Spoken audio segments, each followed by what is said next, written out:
Hello everyone. सो आज आप आगे कंटिन्यू करेंगे political science. Next topic is the union and it's territories. Now this is one of the most fundamental part of the Indian Constitution. It defines what India is a political entity and who is the parliament immense power over its territory। यानी कि ਸਾਨੂੰ ਦੱਸਦਾ ਹੈ ਕਿ India ਜਿਹੜਾ ਕਿ ਇੱਕ union of states है। स्टेट्स ਦੇ ਦਰਮਿਆਨ ਕੋਈ ਆਪਸ ਵਿੱਚ ਐਗਰੀਮੈਂਟ ਨਹੀਂ ਹੈ, ਰੈਦਰ स्टेट्स ਨੂੰ यूनियन ਨੇ ਬਣਾਇਆ, संविधान ने तैयार ਕੀਤਾ है। सर सारे स्टेट्स ने रल के कोई समझौता करके संविधान नहीं तैयार किया, बल्कि संविधान ने स्टेट्स तैयार किए ने। Sir so India is a union of states and it is a fundamental it is a most fundamental part of the Indian constitution. Sir it defines कि India is a political entity है sir, कोई अलग अलग नहीं है sir.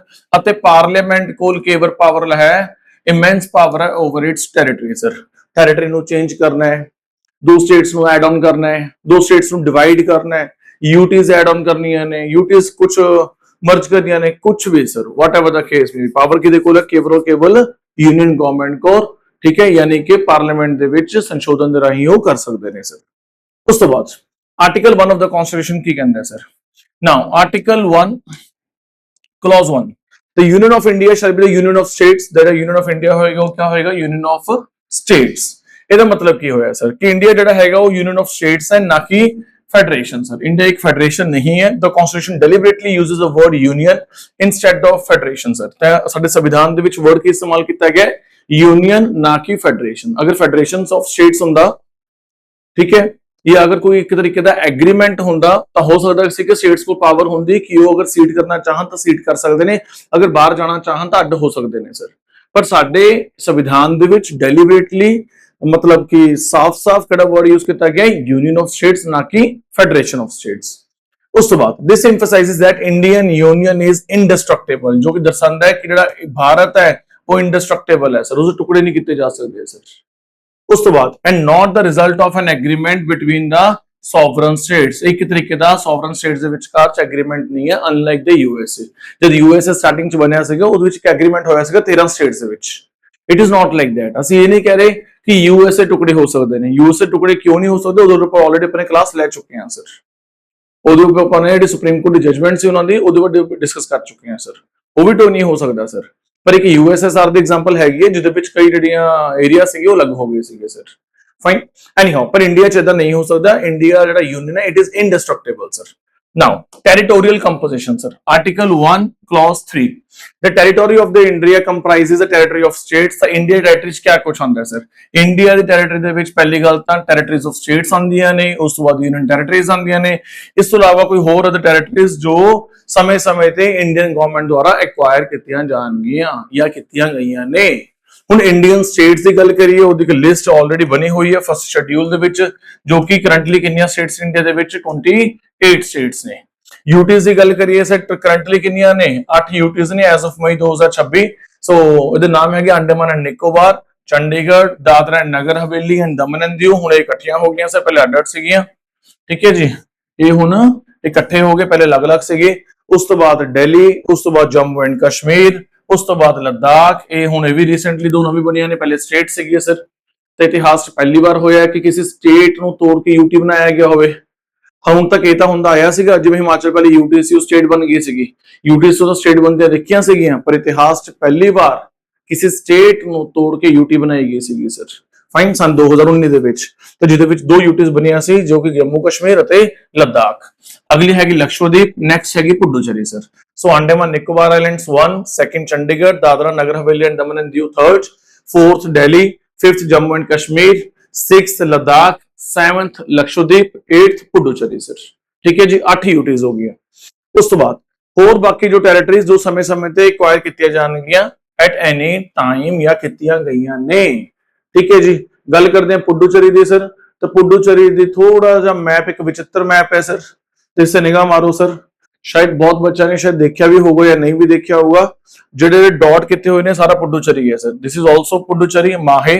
There are 4 district, 4 ਜ਼ਿਲ੍ਹੇ ਨੇ ਸੇ ਪੁਡੂਚੇਰੀ ਦੇ ਵਿੱਚ। ਇੱਕ ਦਾ ਨਾਮ ਹੈ ਮਾਹੇ, ਇੱਕ ਦਾ ਨਾਮ ਹੈ ਕਾਰੇਕਾਲ, ਇੱਕ ਦਾ ਨਾਮ ਹੈ ਪੁਡੂਚੇਰੀ, ਇੱਕ ਦਾ ਨਾਮ ਹੈ ਯਨਮ। ਰਾਜਧਾਨੀ ਕਿੱਥੇ ਹੈ ਜੀ ਉਹਨਾਂ ਦੀ? ਪੁਡੂਚੇਰੀ ਦੇ ਵਿੱਚ, ਠੀਕ ਹੈ। ਇਹਨਾਂ ਸਾਰਿਆਂ ਨੂੰ ਇਕੱਠੇ ਨੂੰ ਮਿਲ ਕੇ ਕੀ ਬੋਲਿਆ ਜਾਂਦਾ ਹੈ? Puducherry as a union territory. ਜਦ ਮੈਂ ਬੋਲਦਾ ਕਿ ਪੁਡੂਚੇਰੀ ਇੱਕ ਯੂਨੀਅਨ ਟੈਰੀਟਰੀ, ਯਾਨੀ ਕਿ ਮੈਂ ਚਾਰਾਂ ਦੀ ਗੱਲ ਕਰ ਰਿਹਾ।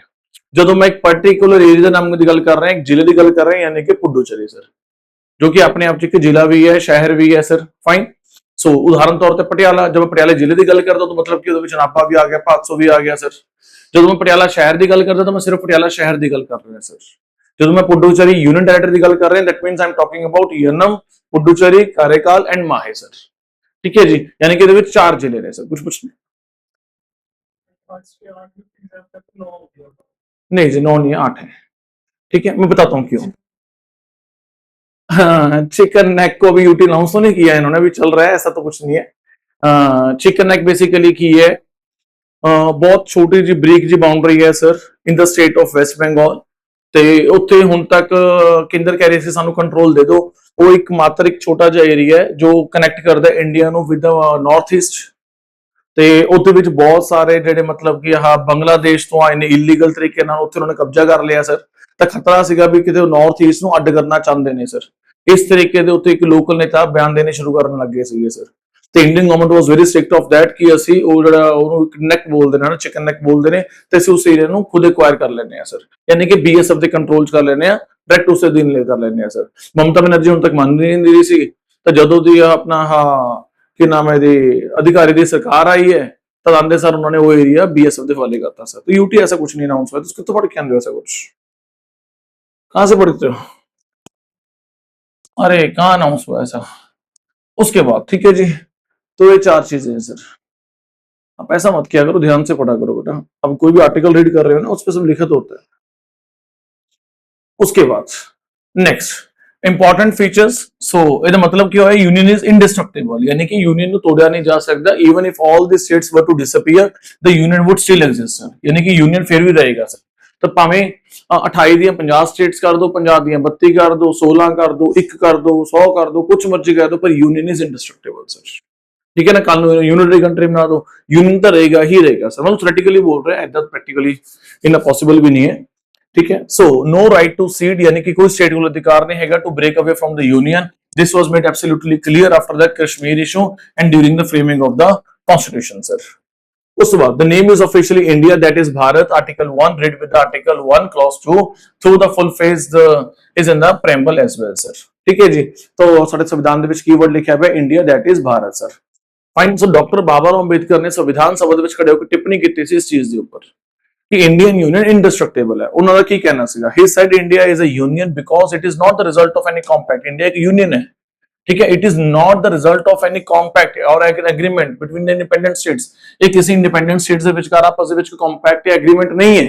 The states are created by the constitution और not the other way around. ਜਿਹੜੇ स्टेट्स ने ਉਹ संविधान ने बनाए ने या ਹੋਰ ਕਿਸੇ ਤਰੀਕੇ ਨਾਲ ਨਹੀਂ ਬਣੇ, यानी कि स्टेट्स ਨੂੰ संविधान ने बनाया है, स्टेट्स ने इकट्ठे मिलकर संविधान नहीं बनाया सर। फाइन। उस तो बाद नाउ सर यूनियन टेरिटरी, एक मिनट यार, तो विच रह गए पॉइंट, क्या नाम है पुडुचेरी दा। अच्छा ठीक है, जेडे दो ने क्या नाम है अपना, पुडुचेरी हो गया ते कराईकाल हो गया, it is in Tamil Nadu sir. ठीक है, पर बाकी सारी टेरिटरी तमिलनाडु दी, दोनों किस ने यूटी च आ जाते हैं सर। किहदा पार्ट ने है, यूटी दे पार्ट ने, यानी कि डायरेक्ट अंडर कंट्रोल ऑफ केंद्र सरकार सर।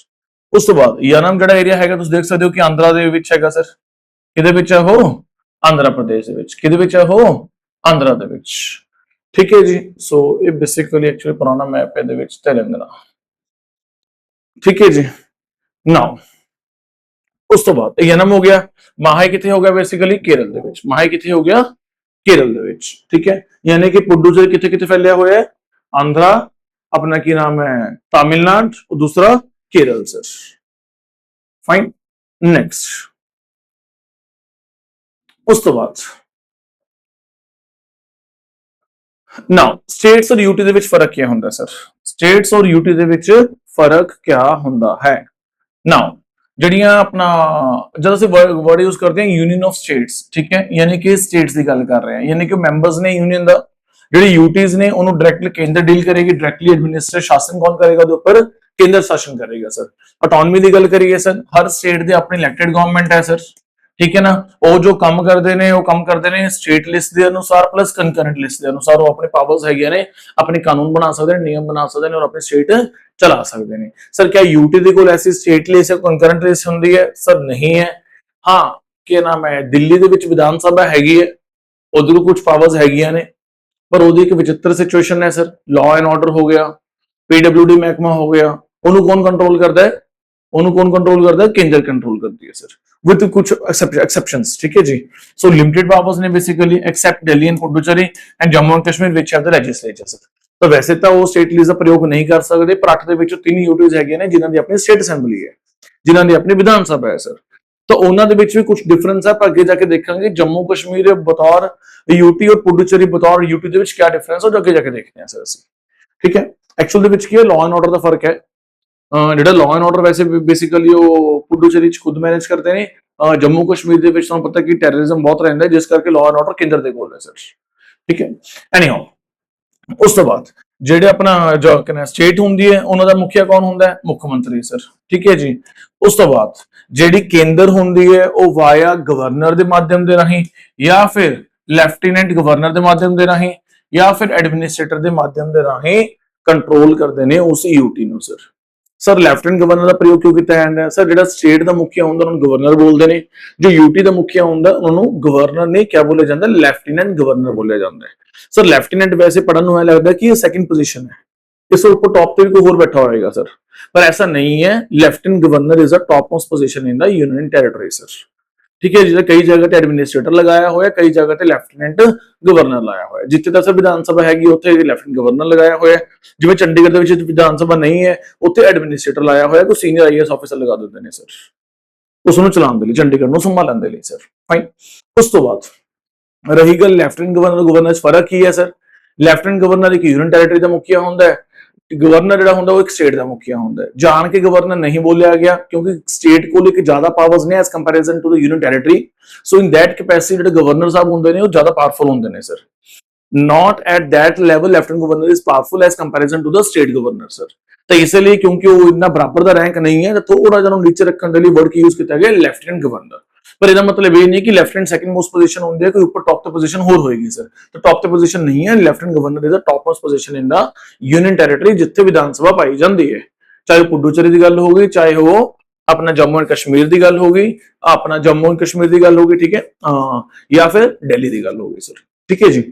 उस तो बाद रिलेशनशिप की गल करिए sir, they are the part of the federal structure sir, ते उहदे ऊपर क्या हुंदा है? यूनिटरी कंट्रोल है सर, मोर सेंट्रलाइज्ड है सर। ये थोड़ा जिहा फेडरलिज्म विच आ जांदा है, उहदे विच टोटली यूनिटरी कंट्रोल है सर। एग्जांपल्स कर ली normal states sir, Rajasthan, Tamil Nadu, Maharashtra, Punjab, कुछ भी सर। फाइन। उस तो बाद अंडमान निकोबार आइलैंड, चंडीगढ़, लक्षद्वीप ऊपर मैंने सारी डिटेल दे विच दसता सीगा सर। सो कुल मिला के सर टेरिटरी ऑफ इंडिया की गल करिए, territory of India they which states भी आंदे ने सर, जिन्हों से टेक्निकली बोलते हैं यूनियन ऑफ स्टेट्स, और यूनियन टेरिटरीज भी आंदे ने जिन्हों से बोलते हैं यूटीज, प्लस कुछ एक्वायर्ड टेरिटरीज जो उसने समय समय ते एक्वायर कीतियां ने, ठीक है, थ्रू सम ट्रीटी, चाहे कुछ फ्रेंच कॉलोनी सीगियां, चाहे गोवा सीगा समय समय ते, चाहे सिक्किम एक्वायर किया है सर समय समय ते सर। फाइन। वो सारा इंडिया का पार्ट है sir. So even if a new territory is acquired through the treaty और war, it automatically becomes a part of the territory of India sir, automatically की बन जाता है part of the territory of India sir। उस तो बाद articles empowering parliament, ਹੁਣ ਕਿਹੜੇ ਆਰਟੀਕਲਸ ਨੇ ਜੋ ਪਾਰਲੀਮੈਂਟ ਨੂੰ ਪਾਵਰ ਦਿੰਦੇ ਨੇ sir? Now so parliament has almost unlimited power to change the territory of India sir. ਤਾਂ ਟੈਰੀਟਰੀ ਆਫ ਇੰਡੀਆ ਨੂੰ ਚੇਂਜ ਕਰਨ ਦੀ ਪਾਰਲੀਮੈਂਟ ਕੋਲ ਹੀ ਆਲਮੋਸਟ ਅਲਟੀਮੇਟ ਪਾਵਰ ਹੈ ਸਰ। ਸੋ ਐਡਮਿਸ਼ਨ ਔਰ establishment of new state, article 2 ਇਹ ਗੱਲ ਕਹਿੰਦਾ ਹੈ कि यूनियन यानी कि पार्लियामेंट में एडमिट कोई भी नवी स्टेट ਨੂੰ एडमिट कर सकती है या एस्टैब्लिश कर सकती है सर। सो वो एडमिट भी कर सकती है यूनियन ਨੂੰ और एस्टैब्लिश भी कर सकती है as a new state on such terms and condition as it thinks fit. ਤਾਂ ਜਿਹੜੇ ਹਾਲਾਤਾਂ ਦੇ ਰਾਹੀਂ ਜਿਸ ਕੰਡੀਸ਼ਨਸ ਤੇ ਉਹ ਉਸ ਨੂੰ ਬਣਾਉਣਾ ਚਾਹੁੰਦੀ ਹੈ, ਸਟੇਟਸ ਨੂੰ ਬਣਾਉਣਾ ਚਾਹੁੰਦੀ ਹੈ, ਉਹ ਬਣਾ ਸਕਦੀ ਹੈ। पूरी पावर है केंद्र ਦੇ ਕੋਲ सर, ठीक है जी। सो केंद्र पार्लियामेंट ਦੇ ਮਾਧਿਅਮ ਦੇ ਰਾਹੀਂ ਬਣਾ ਸਕਦੀ ਹੈ sir. This is used when a completely new entity joins India sir. तो नॉर्मली ਜਿਹੜਾ ਇਹ ਆਰਟੀਕਲ 2 ਦਾ ਪ੍ਰਯੋਗ ਕਰ ਕੀਤਾ ਜਾਂਦਾ ਹੈ ਜਦੋਂ ਕੋਈ ਨਿਊ ਐਂਟੀਟੀ ਨੇ ਇੰਡੀਆ ਜੁਆਇਨ ਕਰਨਾ ਹੁੰਦਾ ਹੈ, ਚਾਹੇ ਉਹ ਸਿੱਕਿਮ ਦਾ ਕੇਸ ਰਿਹਾ, ਚਾਹੇ ਉਹ ਗੋਆ ਦਾ ਕੇਸ ਰਿਹਾ ਇਤਿਹਾਸ ਦੇ ਵਿੱਚ, ਲਾਈਕ ਦੈਟ ਸਰ, ਠੀਕ ਹੈ ਜੀ। ਉਸ ਤੋਂ ਬਾਅਦ ਸੋ 1954 ਦੀ ਗੱਲ ਕਰੀਏ, ਮੇਜਰ ਐਗਜ਼ਾਮਪਲਸ ਕਿਹੜੇ-ਕਿਹੜੇ ਸਾਨੇ ਹੁਣ ਤੱਕ ਸਾਨੇ ਐਡ ਆਨ ਕੀਤੀਆਂ ਨੇ ਸਰ। ਤਾਂ ਮੈਂ ਤੁਹਾਨੂੰ ਉਹੀ ਗੱਲ ਕਹਿ ਰਿਹਾ ਕਿ ਜਾਂ ਤਾਂ ਐਗਜ਼ਾਮਪਲ ਗੱਲ ਕਰ ਲਓ ਪੁਡੂਚੇਰੀ ਦੇ ਸਰ, ਤਾਂ ਪੁਡੂਚੇਰੀ ਤੋਂ ਬਾਅਦ ਕਾਰੇਕਾਲ, ਮਾਹੇ, ਯਨਮ ਸਰ, ਸੇ ਸਾਰੇ ਇਹਨਾਂ ਉੱਪਰ ਫ੍ਰੈਂਚ ਦਾ ਕੰਟਰੋਲ ਸੀਗਾ, ਫਰਾਂਸ ਵਾਲਾ ਦਾ ਕੰਟਰੋਲ ਸੀਗਾ, ਦੇ ਵਰ ਦ ਫ੍ਰੈਂਚ ਸੈਟਲਮੈਂਟਸ। फाइन। उस तो बाद ये इंडिया दे विच ट्रांसफर होए through de facto transfer on 1 नवंबर 1954, ठीक है जी, यानी कि ऑटोमेटिकली यानी कि डी फैक्टो सर। ट्रांसफर हो गए। द लीगल, पर अगर इन्होंने लीगल मान्यता कदों मिली है सर, इन्होंने लिए स्पेशल संशोधन कदों पास किया गया 1962 ਦੇ ਵਿੱਚ। ਤਾਂ 14th कॉन्स्टिट्यूशनल अमेंडमेंट एक्ट 1962 ਜਿਹਨੂੰ ਅਸੀਂ ਬੋਲਦੇ ਹਾਂ द लीगल यानी कि de jure transfer was completed on 1962 sir. ठीक है जी। 1954 ਸਾਡੇ ਚ ਮਿਕਸ ਅਪ ਹੋ ਗਏ ਸੀਗੇ, ਪਰ ਜੋ ਲੀਗਲੀ ਮਾਨਤਾ ਮਿਲੀ ਇਹਨਾਂ ਨੂੰ ਉਹ ਕਦੋਂ ਮਿਲੀ ਸਰ 1962 ਦੇ ਵਿੱਚ। ਇਨਕੋਰਪੋਰੇਟ ਕੀਤਾ ਗਿਆ, ਇਹ ਸਾਰੀ ਟੈਰੀਟਰੀਜ਼ ਨੂੰ ਇੰਡੀਆ ਦੇ ਵਿੱਚ ਸ਼ਾਮਲ ਕੀਤਾ ਗਿਆ। ਜਿਹੜੇ ਸ਼ਾਮਲ ਕੀਤਾ ਗਿਆ ਕਿਹੜੇ ਆਰਟੀਕਲ ਦਾ ਪ੍ਰਯੋਗ ਕੀਤਾ ਗਿਆ, ਜਿਹੜੀ ਨਵੀਂ ਇਹ ਕਿਨੇ ਟੈਰੀਟਰੀਜ਼ ਇੰਡੀਆ ਚ ਸ਼ਾਮਲ ਕੀਤੀਆਂ ਜਾਂਦੀਆਂ ਨੇ ਕਿਹੜੇ ਆਰਟੀਕਲ ਦਾ ਪ੍ਰਯੋਗ ਕੀਤਾ ਜਾਂਦਾ, article number 2। Article number 2 sir. Article number 2 ਕੀ ਕਹਿੰਦਾ ਸਰ, एडमिशन और एस्टैब्लिशमेंट ऑफ न्यू स्टेट्स, नवी स्टेट्स को एडमिट किया जा सकता है, एस्टैब्लिश किया जा सकता है sir. Incorporated these territories into India and enabled the legislature for the certain union territories. ठीक है जी। तो हुण वो इनकॉर्पोरेट हो गया, इंडिया का हिस्सा बन गया 1962 ਦੇ संशोधन ਦੇ ਰਾਹੀਂ। ਕਿੰਨਾ ਨੰਬਰ ਸੰਸ਼ੋਧਨ ਸੀਗਾ 14th ਨੰਬਰ। ਕਿੰਨਾ ਨੰਬਰ ਸੰਸ਼ੋਧਨ ਸੀਗਾ 14ਵਾਂ ਨੰਬਰ ਸਰ। ਉਸ ਤੋਂ ਬਾਅਦ ਕਦੋਂ ਆਇਆ 1962 ਵਿੱਚ ਕਿਹੜੀ ਕਲੋਨੀਜ਼ ਨੂੰ ਮਰਜ ਕੀਤਾ ਗਿਆ ਸਰ, ਫ੍ਰੈਂਚ ਕਲੋਨੀਜ਼ ਨੂੰ। ਕਿਹੜੀ ਕਿਹੜੀ ਆ ਗਈਆਂ ਉਹਦੇ ਵਿੱਚ ਸਰ, पुडुचेरी, मेरा नाम ना बोलो शाबाश, कराईकाल, उस तो बाद माहे एंड यनम सर। उस तो बाद इन 1963 ਦੇ ਆਫੀਸ਼ੀਅਲੀ 1963 ਦੇ ਵਿੱਚ ਇਹਨਾਂ ਨੂੰ यूटी ਦਾ ਦਰਜਾ ਦੇ ਦਿੱਤਾ ਗਿਆ। ਠੀਕ ਹੈ ਜੀ। 1962 ਦੇ ਵਿੱਚ ਆਫੀਸ਼ੀਅਲੀ ਸ਼ਾਮਲ ਹੁੰਦੇ ਨੇ, 1963 ਦੇ ਵਿੱਚ यूटी ਦਾ ਟੈਗ ਮਿਲ ਜਾਂਦਾ ਹੈ। ਠੀਕ ਹੈ। ਹੁਣ ਗੱਲ ਇਹ ਹੁੰਦੀ ਹੈ ਕਿ 1963 ਦੇ ਵਿੱਚ ਪੁਡੂਚੇਰੀ ਸ਼ਾਮਲ ਹੁੰਦਾ ਇੰਡੀਆ ਦੇ ਵਿੱਚ, ਭਾਰਤ ਵਿੱਚ ਸਰ। ਕੀ ਜਿਹੜੀ ਪੁਡੂਚੇਰੀ ਦੇ ਵਿੱਚ ਜਿਹੜੀ ਸਟੇਟ ਅਸੈਂਬਲੀ ਹੈ ਕਿ ਸਟੇਟ ਅਸੈਂਬਲੀ ਉਸੇ ਟਾਈਮ ਹੀ ਬਣਾ ਦਿੱਤੀ ਗਈ ਸੀ ਕਿ ਉਸ ਤੋਂ ਬਾਅਦ 1970 75 80 ਚ ਸਟੇਟ ਅਸੈਂਬਲੀ ਦਾ ਕਨਸੈਪਟ ਆਇਆ ਸਰ। ਉਸੇ ਟਾਈਮ 1963 ਦੇ ਵਿੱਚ ਕੀ ਕੀਤਾ ਗਿਆ, ਲੈਜਿਸਲੇਟਿਵ ਅਸੈਂਬਲੀ ਦਾ ਕਨਸੈਪਟ ਬਣਾਇਆ ਗਿਆ ਅੰਡਰ ਦਾ ਗਵਰਨਮੈਂਟ ਆਫ, ਪਹਿਲਾਂ ਤਾਂ ਕਹਿੰਦੇ यूटी ਬਣ ਗਿਆ, under the government of UT act pass ਕੀਤਾ ਗਿਆ ਕਿਹਦੇ ਲਈ 1963 ਦੇ ਲਈ ਸਰ। 1963 यूटी ਐਕਟ ਪਾਸ ਕੀਤਾ ਗਿਆ with legislative assembly and council of minister sir. Fine. ਤਾਂ ਸਪੈਸ਼ਲ ਇਸ ਕਾਨੂੰਨ ਦੇ ਮਾਧਿਅਮ ਦੇ ਰਾਹੀਂ ਪਹਿਲੀ ਗੱਲ ਤਾਂ ਸੰਵਿਧਾਨ ਦੇ ਸੰਸ਼ੋਧਨ ਦੇ ਰਾਹੀਂ ਉਹਨੂੰ ਇੰਡੀਆ ਚ ਐਡ ਆਨ ਕੀਤਾ ਗਿਆ 1962 ਦੇ ਵਿੱਚ 14ਵੇਂ ਸੰਸ਼ੋਧਨ ਰਾਹੀਂ। ਫਿਰ 1963 ਦੇ ਵਿੱਚ ਪਾਰਲੀਮੈਂਟ ਨੇ ਕਾਨੂੰਨ ਪਾਸ ਕੀਤਾ, ਕਾਨੂੰਨ ਪਾਰਿਤ ਕੀਤਾ। ਹੁਣ ਤਾਂ ਪਾਰਲੀਮੈਂਟ ਕੋਲ ਪਾਵਰ ਹੈਗੀ ਹੈ, ਹੁਣ ਤਾਂ ਸਾਡੇ ਦੇਸ਼ ਦਾ ਹਿੱਸਾ, ਹੁਣ ਤਾਂ ਅਸੀਂ ਪਾਰਿਤ ਕਰ ਸਕਦੇ ਹਾਂ, ਕਾਨੂੰਨ ਪਾਰਿਤ ਕਰਤਾ ਸਰ, ਜਿਸ ਦੇ ਤਹਿਤ ਪੁਡੂਚੇਰੀ ਨੂੰ ਇੱਕ ਵੱਖਰੀ यूटी ਦੀ ਮਾਨਤਾ ਦਿੱਤੀ। ਉਸ ਤੋਂ ਇਲਾਵਾ ਉਹਦੀ state assembly with council of ministers ਦਾ ਪ੍ਰਾਵਧਾਨ ਐਡ ਆਨ ਕੀਤਾ 1963 ਕਾਨੂੰਨ ਦੇ ਮਾਧਿਅਮ ਦੇ ਰਾਹੀਂ ਸਰ। ਮੇਰੀ ਗੱਲ ਸਮਝ ਆ ਰਹੀ ਕਿ ਨਹੀਂ ਸਮਝ ਆ ਰਹੀ ਜੀ? ਠੀਕ ਹੈ ਜੀ। ਉਸ ਤੋਂ ਬਾਅਦ 1961 ਦੇ ਵਿੱਚ ਗੱਲ ਕਰਦੇ ਆ sir Goa, Daman and Diu sir. ਠੀਕ ਹੈ ਜੀ। ਸੋ ਗੋਆ, ਦਮਨ ਐਂਡ ਦਿਊ ਸਰ, ਇਹਨਾਂ ਉੱਪਰ ਪੁਰਤਗਾਲ ਦਾ ਰਾਜ ਸੀਗਾ, ਇਹ ਪੋਰਟੁਗੀਜ਼ ਸੈਟਲਮੈਂਟਸ ਨੇ sir. These Portuguese territories were liberated through the operation Vijay. ਠੀਕ ਹੈ। ਸੋ ਇੰਡੀਅਨ ਆਰਮੀ ਨੇ ਆਪਰੇਸ਼ਨ ਵਿਜੇ ਲਾਂਚ ਕੀਤਾ ਸੀਗਾ। ਕਹਿੰਦੇ ਵੀ ਉਹ ਕਿੰਨਾ ਮੈਂ ਪੁਰਤਗਾਲ ਨੂੰ ਪਤਾ ਹੀ ਨਹੀਂ ਸੀਗਾ ਵੀ ਇੰਡੀਅਨ ਆਰਮੀ ਆਪਰੇਸ਼ਨ ਲਾਂਚ ਕਰਨ ਜਾ ਰਹੀ ਹੈ, ਇਹਨਾਂ ਨੂੰ ਸਾਨੂੰ ਭਜਾਣਾ ਹੈ ਆਪਣੇ ਦੇਸ਼ ਚੋਂ, ਪੁਰਤਗਾਲੀਆਂ ਨੂੰ ਸਰ। ਉਹ ਪੁਰਤਗਾਲ ਨੂੰ ਪਤਾ ਲੱਗਿਆ ਵੀ ਅਟੈਕ ਹੋਣ ਜਾ ਰਿਹਾ, ਉਹ ਕਹਿੰਦੇ ਵੀ ਅਟੈਕ ਕਿਸ ਤੇ ਕਰ ਰਹੇ ਹੋ, ਕਹਿੰਦੇ ਸਾਡੇ ਦੇਖਣ ਲਈ ਤਿਆਰ ਹਾਂ ਤੇ ਉਸ ਦੋ ਹੱਥੀ ਤਿਆਰ ਹਾਂ, ਦੋ ਹੱਥੀ ਚਲੇ ਗਏ ਸਰ। ਉਹ ਸਾਨੂੰ ਦੇਖ ਕੇ ਤਾਂ ਬਹੁਤਾ ਕੋਈ ਬਲੰਡਰ ਕ੍ਰੀਏਟ ਨਹੀਂ ਹੋਇਆ ਸਰ, ਤਾਂ ਬਹੁਤ ਵਾਰ ਕੁਝ ਨਹੀਂ ਛੜੀ ਸਰ। ਠੀਕ ਹੈ ਜੀ। ਆਪਰੇਸ਼ਨ ਵਿਜੇ ਚਲਾਇਆ ਗਿਆ, ਉਹ ਜ਼ਰੂਰੀ ਸੀਗਾ ਤਾਂ ਇਹਦੀ ਅਗਲਾ ਮੰਨੂਗਾ ਸਰ। ਸੋ ਦੇ became the union territory of the Goa, Daman and Diu 1962 ਦੇ ਵਿੱਚ। ਠੀਕ ਹੈ ਜੀ। ਤਾਂ यूटी ਬਣ ਗਿਆ ਗੋਆ, ਗੋਆ ਕੀ ਬਣ ਗਿਆ यूटी ਬਣ ਗਿਆ। ਠੀਕ ਹੈ। 1961 ਦੇ ਵਿੱਚ ਗੋਆ यूटी ਕਦੋਂ ਬਣਿਆ 1961 ਦੇ ਵਿੱਚ। ਸਟੇਟ ਕਦੋਂ ਬਣਿਆ 1987 ਦੇ ਵਿੱਚ। ਫਿਰ ਬਾਅਦ ਵਿੱਚ later on Goa become a full fledged state on 30th May 1987 1987 while Daman and Diu still continued as a union territory। ठीक है जी। तो दमन एंड दीव ਤਾਂ ਹਜੇ ਵੀ ਕੀ ਹੈ यूनियन टेरिटरी ਹੈ, ਪਰ ਬਾਅਦ ਵਿੱਚ ਗੋਆ ਨੂੰ 1987 ਵਿੱਚ ਜਾ ਕੇ ਕੀ ਹੋ ਗਿਆ ਸਟੇਟ ਦਾ ਟੈਗ ਮਿਲ ਗਿਆ ਸਰ। ਠੀਕ ਹੈ ਜੀ। यूटी ਕਿਸ ਚ ਕਨਵਰਟ ਹੋ ਗਿਆ, ਸਟੇਟ ਚ ਕਨਵਰਟ ਹੋ ਗਿਆ ਸਰ। ਓਕੇ। ਐਡ ਆਨ ਕਦੋਂ ਹੋਇਆ ਸੀਗਾ 1962 ਦੇ ਵਿੱਚ। ਠੀਕ ਹੈ। ਆਪਰੇਸ਼ਨ ਵਿਜੇ ਲਾਂਚ ਕੀਤਾ ਸੀ, ਵੈਸੇ ਉਹ ਬਾਹਰ ਲਿਖ ਲਓ ਜਾਏ। ਠੀਕ ਹੈ। ਆਪਰੇਸ਼ਨ ਵਿਜੇ ਕਦੋਂ ਲਾਂਚ ਕੀਤਾ ਸੀ 1961 ਦੇ ਵਿੱਚ ਸਰ। ਨਾਓ ਸਰ ਗੱਲ ਕਰਦੇ ਹਾਂ ਸਿੱਕਿਮ ਦੀ। ਸਿੱਕਿਮ ਤਾਂ ਆਲਰੇਡੀ ਵੈਸੇ ਮੈਂ ਤੁਹਾਨੂੰ ਬਹੁਤ ਕੁਝ ਪੜ੍ਹਾ ਚੁੱਕਿਆ, ਫਿਰ ਵੀ ਹੁਣ ਟੌਪਿਕ ਚੱਲ ਰਿਹਾ ਤਾਂ ਦੁਬਾਰਾ ਕੰਟੀਨਿਊ ਕਰ ਲੈਂਦੇ ਆ। ਤਾਂ ਸਿੱਕਿਮ ਬਣ ਗਿਆ ਸੀ ਸਾਡਾ ਪ੍ਰੈਕਟੋਰੇਟ ਸਟੇਟ, यानी कि इंडिया ਉਹਦੀ ਰੱਖਿਆ ਕਰੇਗਾ, डिफेंस उसका कम्युनिकेशन उसके फॉरेन अफेयर्स कौन देखेगा, इंडिया देखेगा। 1950 ਦੇ ਵਿੱਚ ਸੰਧੀ ਹੁੰਦੀ ਹੈ ਸਰ। ਠੀਕ ਹੈ ਜੀ। ਸੋ ਇੰਡੀਆ ਦੀ ਇੱਕ ਇੰਡੋ ਸਿੱਕਿਮ ਟ੍ਰੀਟੀ ਹੁੰਦੀ 1950 ਦੇ ਵਿੱਚ, ਜਿਹਦੇ ਨਾਲ ਕੀ ਹੋਇਆ ਸਿੱਕਿਮ ਇੱਕ ਇੰਡੀਅਨ ਪ੍ਰੋਟੈਕਟੋਰੇਟ ਸਟੇਟ ਬਣ ਗਿਆ ਸੀ, ਯਾਨੀ ਕਿ ਇਸ ਰੱਖਿਆ ਕੌਣ ਕਰੇਗਾ, ਇੰਡੀਆ ਕਰੇਗਾ ਸਰ। ਉਸ ਤੋਂ ਬਾਅਦ 35ਵਾਂ ਸੰਸ਼ੋਧਨ ਕੀਤਾ ਗਿਆ, ਸਿੱਕਿਮ ਨੂੰ ਇੰਡੀਆ ਦਾ ਫੁੱਲ ਸਟੇਟ ਨਹੀਂ, ਇੱਕ ਵੱਖਰਾ ਹੀ ਕਨਸੈਪਟ ਜਿਹਨੂੰ ਅਸੀਂ ਬੋਲਦੇ ਹਾਂ ਐਸੋਸੀਏਟ ਸਟੇਟ ਦਾ ਕਨਸੈਪਟ, ਜੋ ਇਤਿਹਾਸ 'ਚ ਪਹਿਲੀ ਵਾਰ ਹੋਇਆ, ਇਤਿਹਾਸ ਤੱਕ ਇੱਕ ਵਾਰੀ ਹੋਇਆ ਸਰ। ਸਾਨੇ ਅੱਜ ਤੱਕ ਕਦੇ ਕਿਸੇ ਹੋਰ ਰਾਜ ਨੂੰ ਐਸੋਸੀਏਟ ਸਟੇਟ ਦਾ ਦਰਜਾ ਨਹੀਂ ਦਿੱਤਾ ਸਰ। ਤਾਂ ਇਹ ਇੱਥੇ ਕੀ ਸੀਗਾ, ਇੱਥੇ ਦੀ ਜਨਤਾ ਖੜੀ ਹੋ ਗਈ ਆਪਣੇ ਸ਼ਾਸਕ ਦੇ ਖਿਲਾਫ। ਠੀਕ ਹੈ। ਤੇ ਬੇਸਿਕਲੀ ਸ਼ਾਸਕ ਕੌਣ ਸੀਗਾ ਉਸ ਸਮੇਂ, ਉਹ ਪਹਿਲੇ ਵੀ ਵਰਡ ਯੂਜ਼ ਕੀਤਾ ਸੀ ਪਿਛਲੀ ਕਲਾਸਿਸ ਦੇ ਵਿੱਚ, ਵਰਡ ਚੌਗਿਆਲ ਮੈਨੇ ਯੂਜ਼ ਕੀਤਾ ਸੀ, ਕਿੰਗ ਸੀਗਾ ਸਰ। ਨਾਮ ਸੀਗਾ ਕੀ ਸੀਗਾ ਉਹਦਾ, ਨਾਮਗਿਆਲ। ਨਾਮ ਕੀ ਸੀਗਾ ਉਹਦਾ, ਨਾਮਗਿਆਲ। ਇਸ ਦੇ ਖਿਲਾਫ ਜਨਤਾ ਖੜੀ ਹੋ ਗਈ, ਉਹ ਚਾਹੁੰਦੀ ਸੀ ਕਿ ਇੰਡੀਆ ਦੇ ਨਾਲ ਲਾਈਕ ਮਰਜ ਹੋ ਜਾਓ, ਇੰਡੀਆ ਦੇ ਵਿੱਚ ਸ਼ਾਮਲ ਹੋ ਜਾਓ ਸਰ। ਉਹ ਇਸ ਦੀਆਂ ਨੀਤੀਆਂ ਤੋਂ ਖਿਲਾਫ ਸੀਗੇ ਸਰ। ਉਹ ਡੈਮੋਕ੍ਰੇਸੀ ਚਾਹੁੰਦੇ ਸੀ, ਲੋਕਤੰਤਰ ਚਾਹੁੰਦੇ ਸੀ, ਵੋਟਿੰਗ ਕਰਾਏਗੀ ਬਕਾਇਦਾ ਇਹਦੇ ਲਈ। ਕੀ ਕਰਾਏਗੀ, ਜਨਤਾ ਤੋਂ ਵੋਟਿੰਗ ਕਰਾਏਗੀ ਸਿੱਕਿਮ ਨੂੰ, ਧੱਕੇ ਨਾਲ ਨਹੀਂ ਇੰਡੀਆ ਚ ਵੜਿਆ ਗਿਆ ਸਰ। 97% ਤੋਂ ਜ਼ਿਆਦਾ ਆਬਾਦੀ ਨੇ ਇੰਡੀਆ ਦੇ ਫੇਵਰ ਚ ਵੋਟ ਪਾਇਆ ਸਰ। ਤੇ ਇੰਡੀਆ ਕਿਸ ਚ ਮਰਜ ਹੋ ਗਿਆ, ਸਿੱਕਿਮ ਕਿਸ ਚ ਮਰਜ ਹੋ ਗਿਆ, ਇੰਡੀਆ ਚ ਮਰਜ ਹੋ ਗਿਆ ਸਰ। तो 1974 ਦੇ ਵਿੱਚ ਅਸੀਂ ਉਸਨੂੰ ਐਸੋਸੀਏਟ ਸਟੇਟ ਬਣਾਉਂਦੇ ਆ।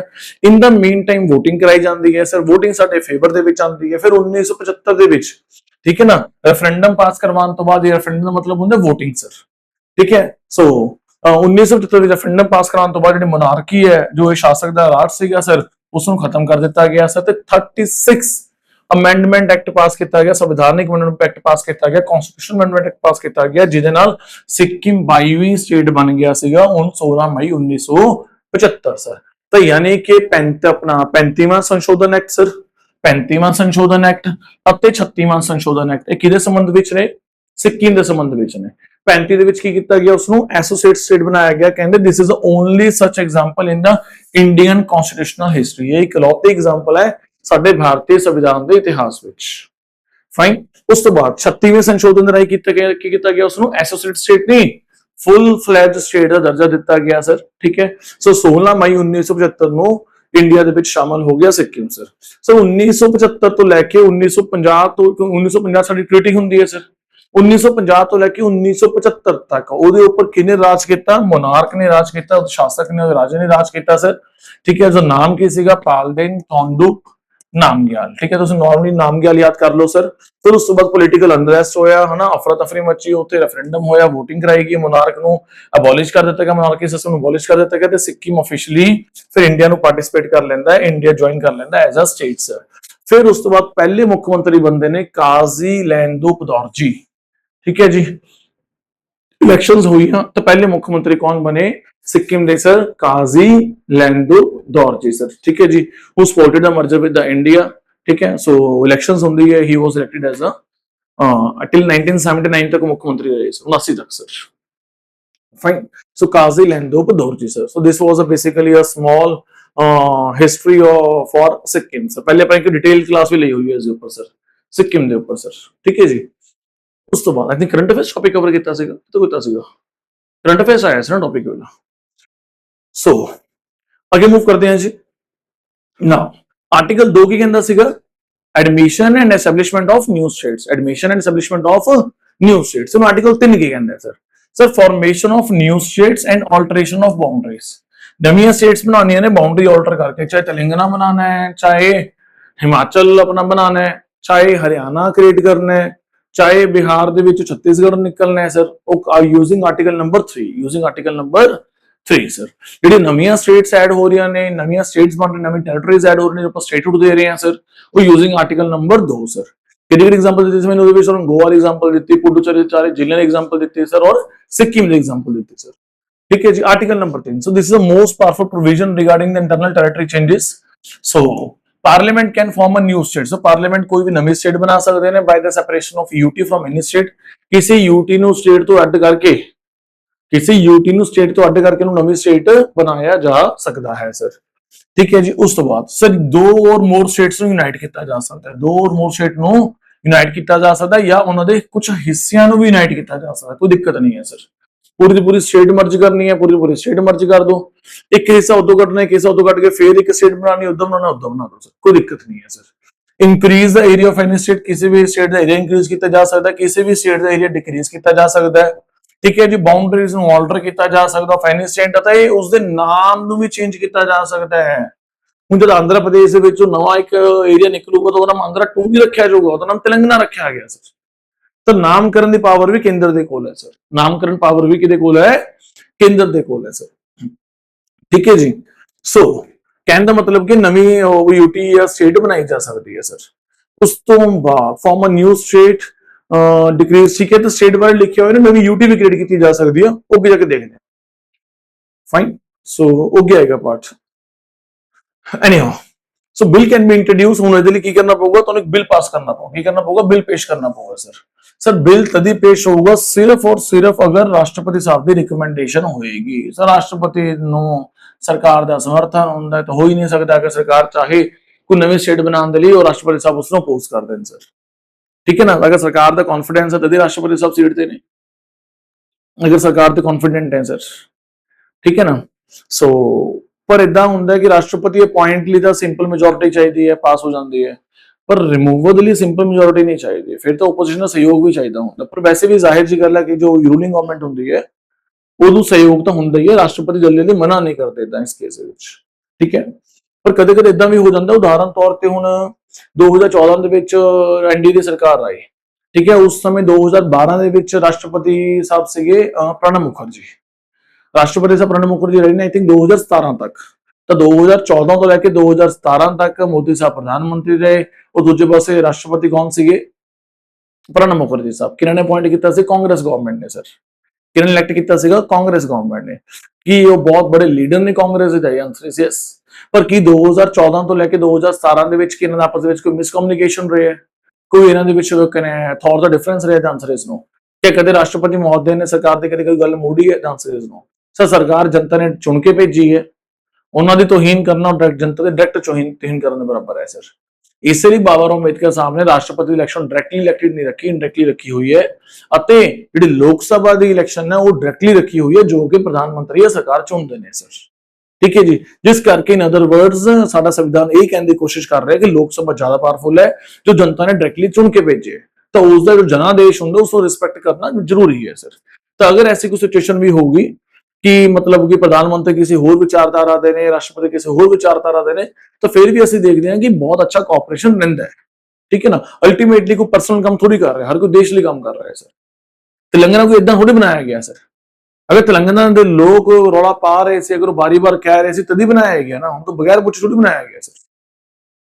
तो मेरी गल समझ आ रही कि नहीं, तो कुछ भी होंगे तो लोगों की फीलिंग्स मद्देनजर रख के ही होंगे ना sir. So president has referred the bill to the concern state legislature for his views. तो कदे भी कोई अगर मतलब कि स्टेट दे विचों एक अगला हिस्सा निकालना है, अनदर स्टेट क्रिएट करनी है सर, एक स्टेट चों अनदर स्टेट क्रिएट करनी है, तो उस स्टेट की रिकमेंडेशन ले सकते हो सर। तो यानी कि आंध्र प्रदेश से रिकमेंडेशन मांगी जा सकती है भी भाई थोड़े दो टुकड़े करके तेलंगाना बना दिए दूसरा हिस्सा, फाइन। हुण गल ये है कि अगर पार्लियामेंट ने बिल लिख के भेजता है, कोई नोट लिख के भेजता, एक उन्होंने कंसल्टेशन मांग ली, तो हो सकता है कि आंध्रा वाले वो चाहते नहीं कि साढ़े दो टुकड़े हो, तेलंगाना वाला कुछ एरिया चाहता है कि अलग हो जाइए सर, ऐसा कोई डिस्प्यूट हो सकता है, जिस करके हो सकता है कि आंध्रा वाले रिप्लाई ना करन उस केस विच, आंध्रा वाले रिप्लाई ना करन उस case which. So president has to refer the bill to the concerned state legislature for its view within a specified time. Fine. तो ਉਹਦੇ ਵਿੱਚ ਫਿਰ ਲਿਖ ਦਿੰਦੇ ਨੇ ਰਾਸ਼ਟਰਪਤੀ ਸਾਹਿਬ ਕਿ within 6 weeks, within a month ਮੈਨੂੰ ਆਪਣੀ opinion ਦਿਓ। ਪਰ ਜਿਹੜੀ opinion ਉੱਥੋਂ ਆਉਂਦੀ ਹੈ state ਦੀ ਉਹ ਮਾन्य ਨਹੀਂ ਹੁੰਦੀ। ਆਂਧਰਾ ਵਾਲੇ ਕਹਿਣਗੇ ਜੀ ਅਸੀਂ ਨਹੀਂ ਟੁਕੜੇ ਹੁੰਦੇ ਨੇ, ਫਿਰ ਕਿਆ ਕੇਂਦਰ ਨਹੀਂ ਕਰੂਗਾ ਟੁਕੜਾ? ਅਗਰ ਉੱਥੇ ਲੋਕ ਚਾਹੁੰਦੇ ਨੇ ਤਾਂ ਹੋ ਸਕਦਾ ਕਿ ਕੇਂਦਰ ਕਰ ਦੇਵੇ ਉਸੇ ਦੋ ਹਿੱਸੇ ਸਰ, तेलंगाना अलग बना देवे सर। बेशक आंध्रा कह रहा है कि साढ़े दो टुकड़े नहीं करने सर, तो यानी कि जेडी रिकमेंडेशन आती है मैंडेटरी नहीं होंगी, रिकमेंडेशन होती है सर, ऑब्लिगेटरी नहीं होंगी मनना सर, जो भी अगले अपनी ओपीनियन दे रहे सर। तो पार्लियामेंट ने देखना है, केंद्र ने देखना है कि वो रिकमेंडेशन मननी है या नहीं मननी सर। अगर वो रिकमेंडेशन नहीं भी भेजणगे सानू तां भी कोई फर्क नहीं पैंदा, केंद्र will just go on sir, fine. So पहली गल तां की है कि हुण गल ये है कि किन्ने टाइम दे विच उन्होंने रिप्लाई करना हुंदा है। सो संविधान दे विच पहली गल तां कोई टाइम लिमिट मेंशन ही नहीं है, 1 महीने 2 महीने 1.5 महीने 4 हफ्ते कोई ऐसा मेंशन ही नहीं है sir. There is no fixed time period mentioned in the constitution for the state legislature to give its views, कि वो अपने व्यूज देन सर। ठीक है जी।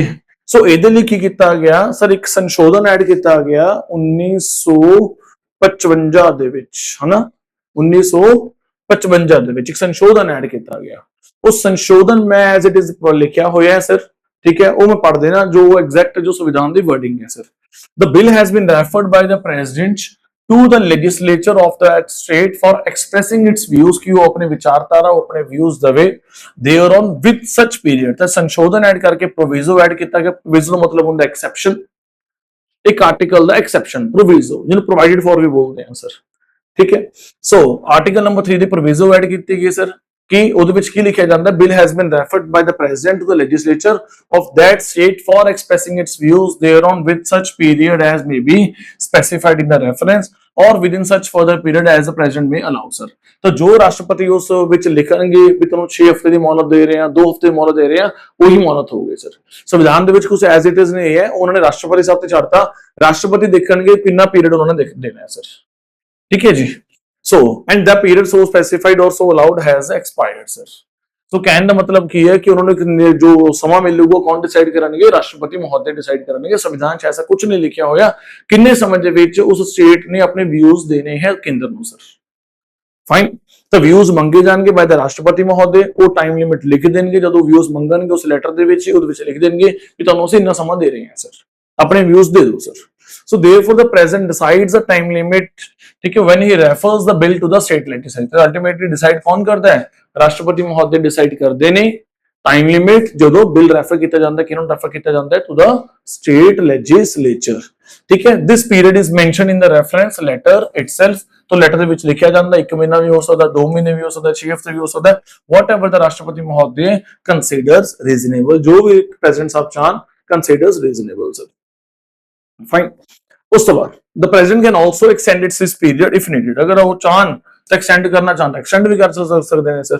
ਅਗਰ ਹਫਤਾ 2 ਹਫ਼ਤੇ 4 ਹਫ਼ਤੇ ਵਧਾਉਣਾ ਚਾਹੁੰਦੇ ਨੇ, ਰਾਸ਼ਟਰਪਤੀ ਮਹੋਦय ਦੀ ਮਰਜ਼ੀ ਹੈ ਸਰ। ਉਸ ਤੋਂ ਬਾਅਦ once the specified time of the extended time expires, ਅਗਰ ਉਹ ਟਾਈਮ ਐਕਸਪਾਇਰ ਹੋ ਗਿਆ, ਠੀਕ ਹੈ, ਅਗਰ ਕੋਈ ਉਹਨਾਂ ਨੇ ਆਪਣੀ ਟਿੱਪਣੀ ਨਾ ਭੇਜੀ, ਸਟੇਟ ਨੇ ਕਮੈਂਟ ਨਾ ਕੀਤਾ, ਕੋਈ ਆਪਣਾ ਵਿਊ ਨਾ ਦਿੱਤਾ sir, then parliament can proceed with the bill even if the state legislature has not sent it views।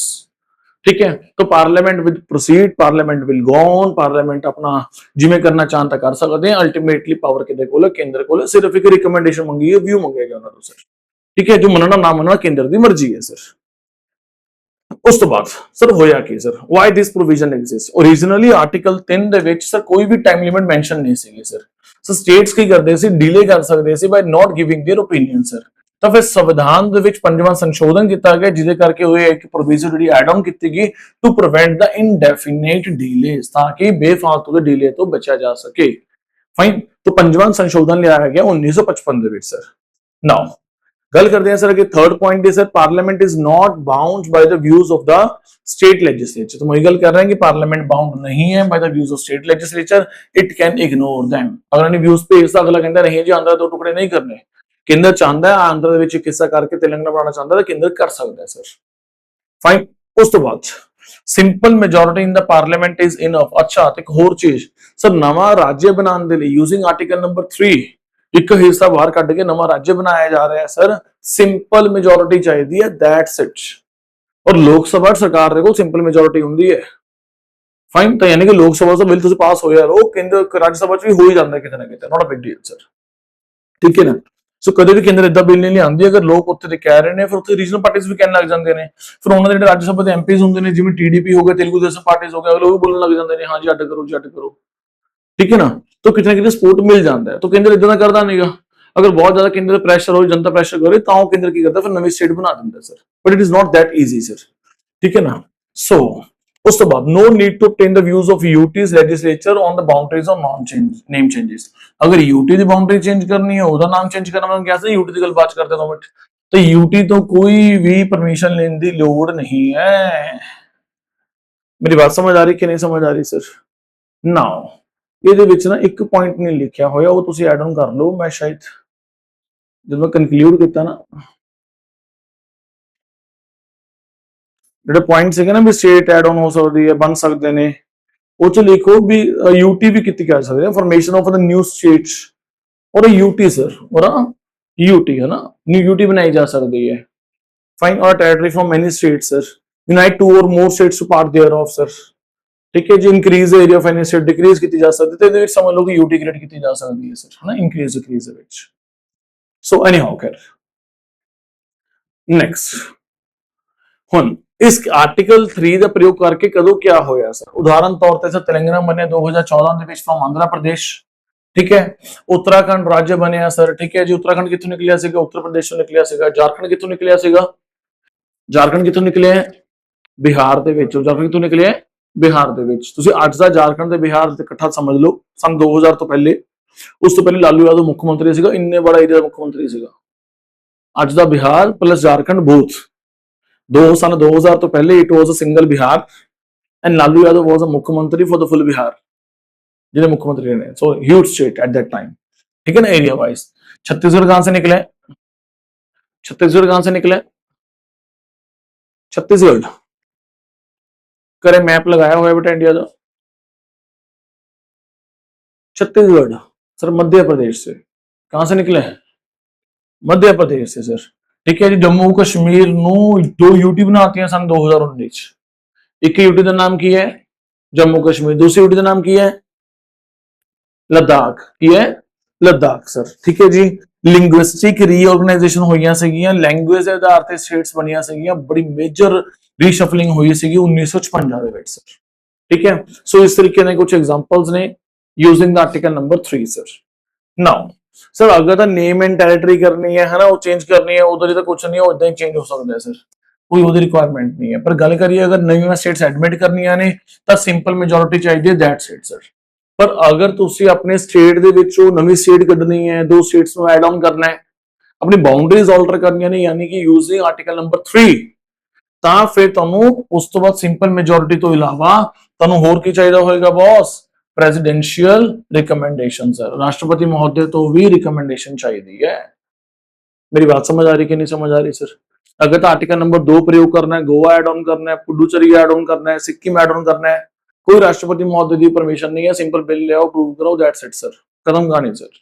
ठीक है जी। अगर बाउंड्रीज ऑल्टर करनी है यूजिंग आर्टिकल नंबर 3, तब बिल तभी पेश होगा पार्लियामेंट में, उस तो पहले राष्ट्रपति महोदय की परमिशन चाहिए है सर। मेरी गल समझ आ रही कि नहीं समझ आ रही? सिंपल। उस तो बाद ना सर कहने का मतलब की होया सर, आर्टिकल 1 साने हुन गल की कीती, article 1 is a union of states, article 1 is a union of India is a union of states. ठीक है। सो यूनियन का मतलब की होया स्टेट्स बाहर निकल नहीं सकते, सीड नहीं कर सकते सर, सीड नहीं कर सकते sir. Fine. They can not like ना be out of the this part of union sir. So article number 2 की कहते हैं सर? आर्टिकल नंबर 2 कहता है एडमिशन और एस्टैब्लिशमेंट ऑफ न्यू स्टेट्स। ठीक है जी। आर्टिकल नंबर 3 की कहता है कि बाउंड्रीज ਨੂੰ ਆਲਟਰ ਕੀਤਾ ਜਾ ਸਕਦਾ ਹੈ, ਨੇਮਸ ਨੂੰ ਆਲਟਰ ਕੀਤਾ ਜਾ ਸਕਦਾ ਹੈ ਅਤੇ ਨਵੀਆਂ ਸਟੇਟਸ ਬਣਾਈ ਜਾ ਸਕਦੀਆਂ ਨੇ ਸਰ। ਉਸ ਤੋਂ ਬਾਅਦ ਸਰ ਲੇਟੈਸਟ ਚੇਂजेस ਇਨ ਯੂਨੀਅਨ ਟੈਰੀਟਰੀ ਸਰ। ਸੋ ਬੜੀ ਫੇਮਸ, ਠੀਕ ਹੈ ਜੀ, ਬਿਲਕੁਲ ਲੇਟੈਸਟ ਜੋ ਸੁਰਖੀਆਂ ਦੇ ਵਿੱਚ, ਤਾਂ ਗੱਲ ਕਰਦੇ ਹਾਂ sir Jammu and Kashmir and Ladakh 2019 reorganization sir.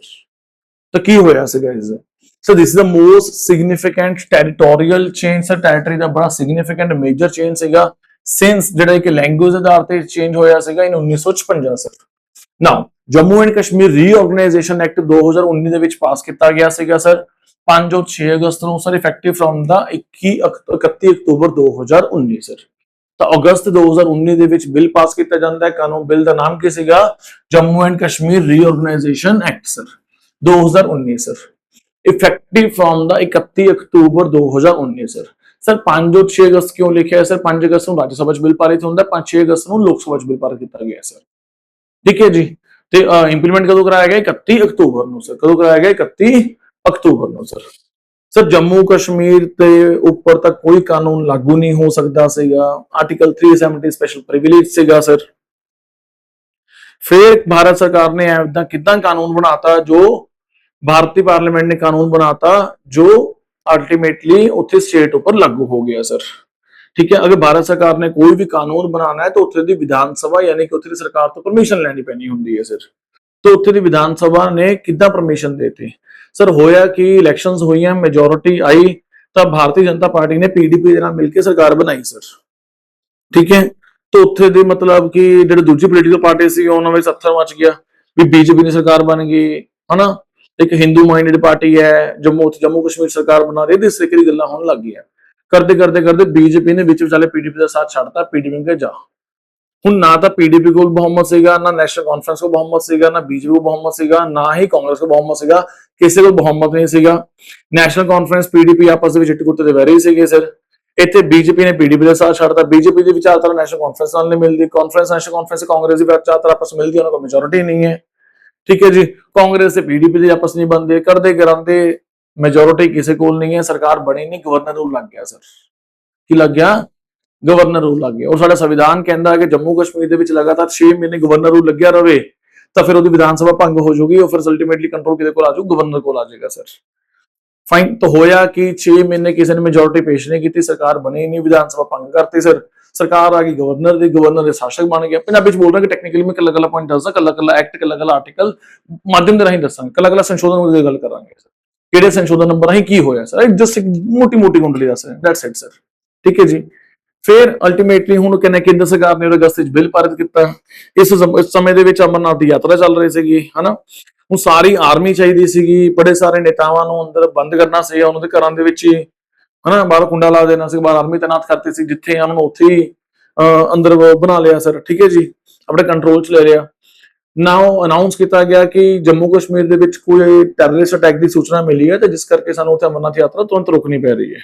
ਤਾਂ ਸਾਰੇ ਹੈਰਾਨ ਵੀ ਅਮਰਨਾਥ ਯਾਤਰਾ ਕਿਵੇਂ ਰੁਕ ਗਈ ਸਰ, ਅੱਜ ਤੱਕ ਤੇ ਇਦਾਂ ਇਤਿਹਾਸ 'ਚ ਹੋਇਆ ਨਹੀਂਗਾ ਸਰ। ਟੈਰਰਿਸਟ ਅਟੈਕਸ ਦੀ ਜਿਹੜੀਆਂ ਉਹ ਧਮਕੀਆਂ ਨੂੰ ਤਾਂ ਅੱਗੇ ਵੀ ਮਿਲਦੀਆਂ ਰਹੀਆਂ ਨੇ, ਆਰਮੀ ਔਰ ਡਿਪਲੋਏ ਹੋ ਜਾਂਦੀ ਹੈ, ਪਰ ਕਦੇ ਯਾਤਰਾ ਤਾਂ ਨਹੀਂ ਰੁਕੀ ਸਰ ਅੱਜ ਤੱਕ ਕਦੇ। ਔਰ ਉਹ ਵੀ ਬੀਜੇਪੀ ਆ ਕੇ ਅਮਰਨਾਥ ਯਾਤਰਾ ਰੋਕਦੇ, ਇਹ ਵੀ ਲੋਕਾਂ ਨੂੰ ਹਜਮ ਨਹੀਂ ਹੋ ਰਿਹਾ ਸਰ। तो करते करांदे यात्रा रोकी गई सर, आर्मी दी सारियां छुट्टियां कैंसल की गई, सारी आर्मी उत्ते तैनात की गई सर। 6 अगस्त ਨੂੰ सॉरी 5 अगस्त ਨੂੰ राज्य सभा ਦੇ ਵਿੱਚ ਅਮਿਤ ਸ਼ਾਹ ਸਾਹਿਬ ਪਹੁੰਚਦੇ ਨੇ। ਪਹਿਲੀ ਗੱਲ ਤਾਂ ਕਹਿੰਦੇ ਅਮਿਤ ਸ਼ਾਹ ਸਾਹਿਬ ਲੋਕ ਸਭਾ ਦੇ ਮੈਂਬਰ ਨੇ, ਪਹਿਲੀ ਗੱਲ ਤਾਂ ਲੋਕ ਸਭਾ ਦੇ ਮੈਂਬਰ ਰਾਜ ਸਭਾ ਦੇ ਵਿੱਚ ਅਗਰ ਉਹ ਮਿਨਿਸਟਰ ਨੇ ਬਿੱਲ ਪੇਸ਼ ਕਰ ਸਕਦੇ, not a big deal sir. ਦੂਸਰੀ ਗੱਲ ਜਿਹੜਾ ਬਿੱਲ ਹੈ ਕੋਈ ਮਨੀ ਬਿੱਲ ਤਾਂ ਹੈ ਨਹੀਂਗਾ ਕਿ ਲੋਕ ਸਭਾ ਦੇ ਵਿੱਚ ਪੇਸ਼ ਹੋਊਗਾ ਤਾਂ ਪਹਿਲੇ ਰਾਜ ਸਭਾ 'ਚ ਪੇਸ਼ ਕੀਤਾ ਜਾ ਸਕਦਾ, ਉਹਦੇ ਵਿੱਚ ਕੋਈ ਦਿੱਕਤ ਨਹੀਂ ਹੈ। ਵੈਸੇ ਵੀ ਇੱਕ ਪੋਲੀਟੀਕਲ ਮੂਵ ਸੀਗੀ ਸਰ। अगर लोक सभा पहले बिल पेश किया जाता ना, लोक सभा सरकार को मेजोरिटी सी, राज्यसभा मेजोरिटी नहीं सी, अगर लोक सभा तो बिल पारित हो जाता ना तो ओपोजिशन पार्टीज ਨੂੰ प्लान ਕਰਨ ਦੇ ਲਈ, तो ਤੱਥਲ ਮਚਾਉਣ ਦੇ ਲਈ ਇੱਕ ਦਿਨ ਮਿਲ ਜਾਂਦਾ। ਸਰਕਾਰ ਨੂੰ ਇੱਕ ਦਿਨ ਦੇਣਾ ਨਹੀਂ ਚਾਹੁੰਦੇ ਸੀ ਉਹਲਾ। ਸਰਕਾਰ ਨੇ ਪਹਿਲੇ ਫਿਰ राज्य सभा 'ਚ ਬਿਲ ਪੇਸ਼ ਕੀਤਾ, ਅਮਿਤ ਸ਼ਾਹ ਸਾਹਿਬ ਸਦਨ 'ਚ ਖੜੇ ਹੋਏ, ਉਹਨਾਂ ਨੇ ਬਿਲ ਪੜਨਾ ਸ਼ੁਰੂ ਕੀਤਾ, ਸਾਰੇ ਤੱਥਲ ਮਚ ਗਿਆ ਵੀ ਆ ਕੀ ਹੋ ਗਿਆ, ਆਰਟੀਕਲ 370 ਖਤਮ ਹੋਣ ਦੀ ਗੱਲ ਹੋ ਗਈ। ਤੇ ਉਹਨਾਂ ਨੇ ਜੀ ਬਸ ਉਹਨਾਂ ਨੇ ਇੱਕ ਲਾਈਨ ਬੋਲੀ ਹੈ ਨਾ, ये लाइन बोली भी, वो कहते भी बहुत दंगे फसाद हो जाएंगे, लखा जाना चली जाएंगे अगर ऐसा हो, आर्टिकल 370% टच करने की कोशिश की। तो कहते भी कोई गल नहीं, बंदे मरन दा बहुत दूर की गल। अमित शाह साहब प्लेटफॉर्म पे खड़े होकर कहते पार्लियामेंट से, कहते कोई वहां पे एक पक्षी चिड़ी को तो मार के दिखाए तो देखेंगे हम कैसे मरता है कोई। ठीक है ना, वो भी सरकार ही पूरी अपनी पूरी ਉਹਦੇ ਨਾਲ ਆਈ ਸੀਗੀ, ਤਿਆਰੀ ਦੇ ਨਾਲ ਆਈ ਸੀਗੀ। ठीक है जी, तो देखते ही देखते राज्यसभा जो बिल पारित कराया गया, it was very much confidential sir. ਤੇ ਉਹ ਬਿਲਕੁਲ ਵੀ ਸੁਲਗ ਨਹੀਂ ਸੀ, ਕਿਸੇ ਪੱਤਰਕਾਰ ਨੂੰ, ਕਿਸੇ ਮੀਡੀਆ ਨੂੰ ਵੀ ਇਸ ਤਰੀਕੇ ਦਾ ਹੋਣ ਜਾ ਰਿਹਾ, ਇੱਕਦਮ ਹੋ ਗਿਆ ਸਰ। ਠੀਕ ਹੈ, ਰਾਜ ਸਭਾ 'ਚ ਬਿੱਲ ਪਾਰਿਤ ਹੁੰਦਾ ਹੈ, ਤੇ ਬਿੱਲ ਪਾਰਿਤ ਹੋ ਗਿਆ, ਧਰਮ ਲੋਕਤੇ ਦਾ ਗਵਰਨਰ ਹੈ, ਉਹ ਇਹਨਾਂ ਦੀ ਅਪਾਇੰਟ ਕੀਤਾ ਹੋਇਆ ਹੈ, ਤਾਂ ਉੱਥੇ ਪਰਮਿਸ਼ਨ ਦਾ 1 ਸੈਕਿੰਡ ਦਾ ਕੰਮ ਸੀਗਾ। ਠੀਕ ਹੈ, ਤਾਂ ਯਾਨੀ ਕਿ ਰਾਜ ਸਭਾ ਉਹ ਲੈਜਿਸਲੇਟਿਵ ਅਸੈਂਬਲੀ ਹੈ ਨਹੀਂ ਉੱਥੇ, ਤੇ ਗਵਰਨਰ ਹੀ ਸਰਕਾਰ ਹੈ, ਤੇ ਗਵਰਨਰ ਤੋਂ ਪਰਮਿਸ਼ਨ ਮਿਲ ਗਈ ਸਰ। ਇਨ ਅਦਰ ਵਰਡਸ, ਠੀਕ ਹੈ ਜੀ, ਯਾਨੀ ਕਿ ਬਿੱਲ ਲਾਗੂ ਹੋ ਗਿਆ। ਫਾਈਨ, अगले दिन लोक सभा च मेजोरिटी सीगी सरकार दे कोल, उन्होंने उत्ते पास करा ही लेना सीगा, कोई दिक्कत ही नहीं सीगी sir.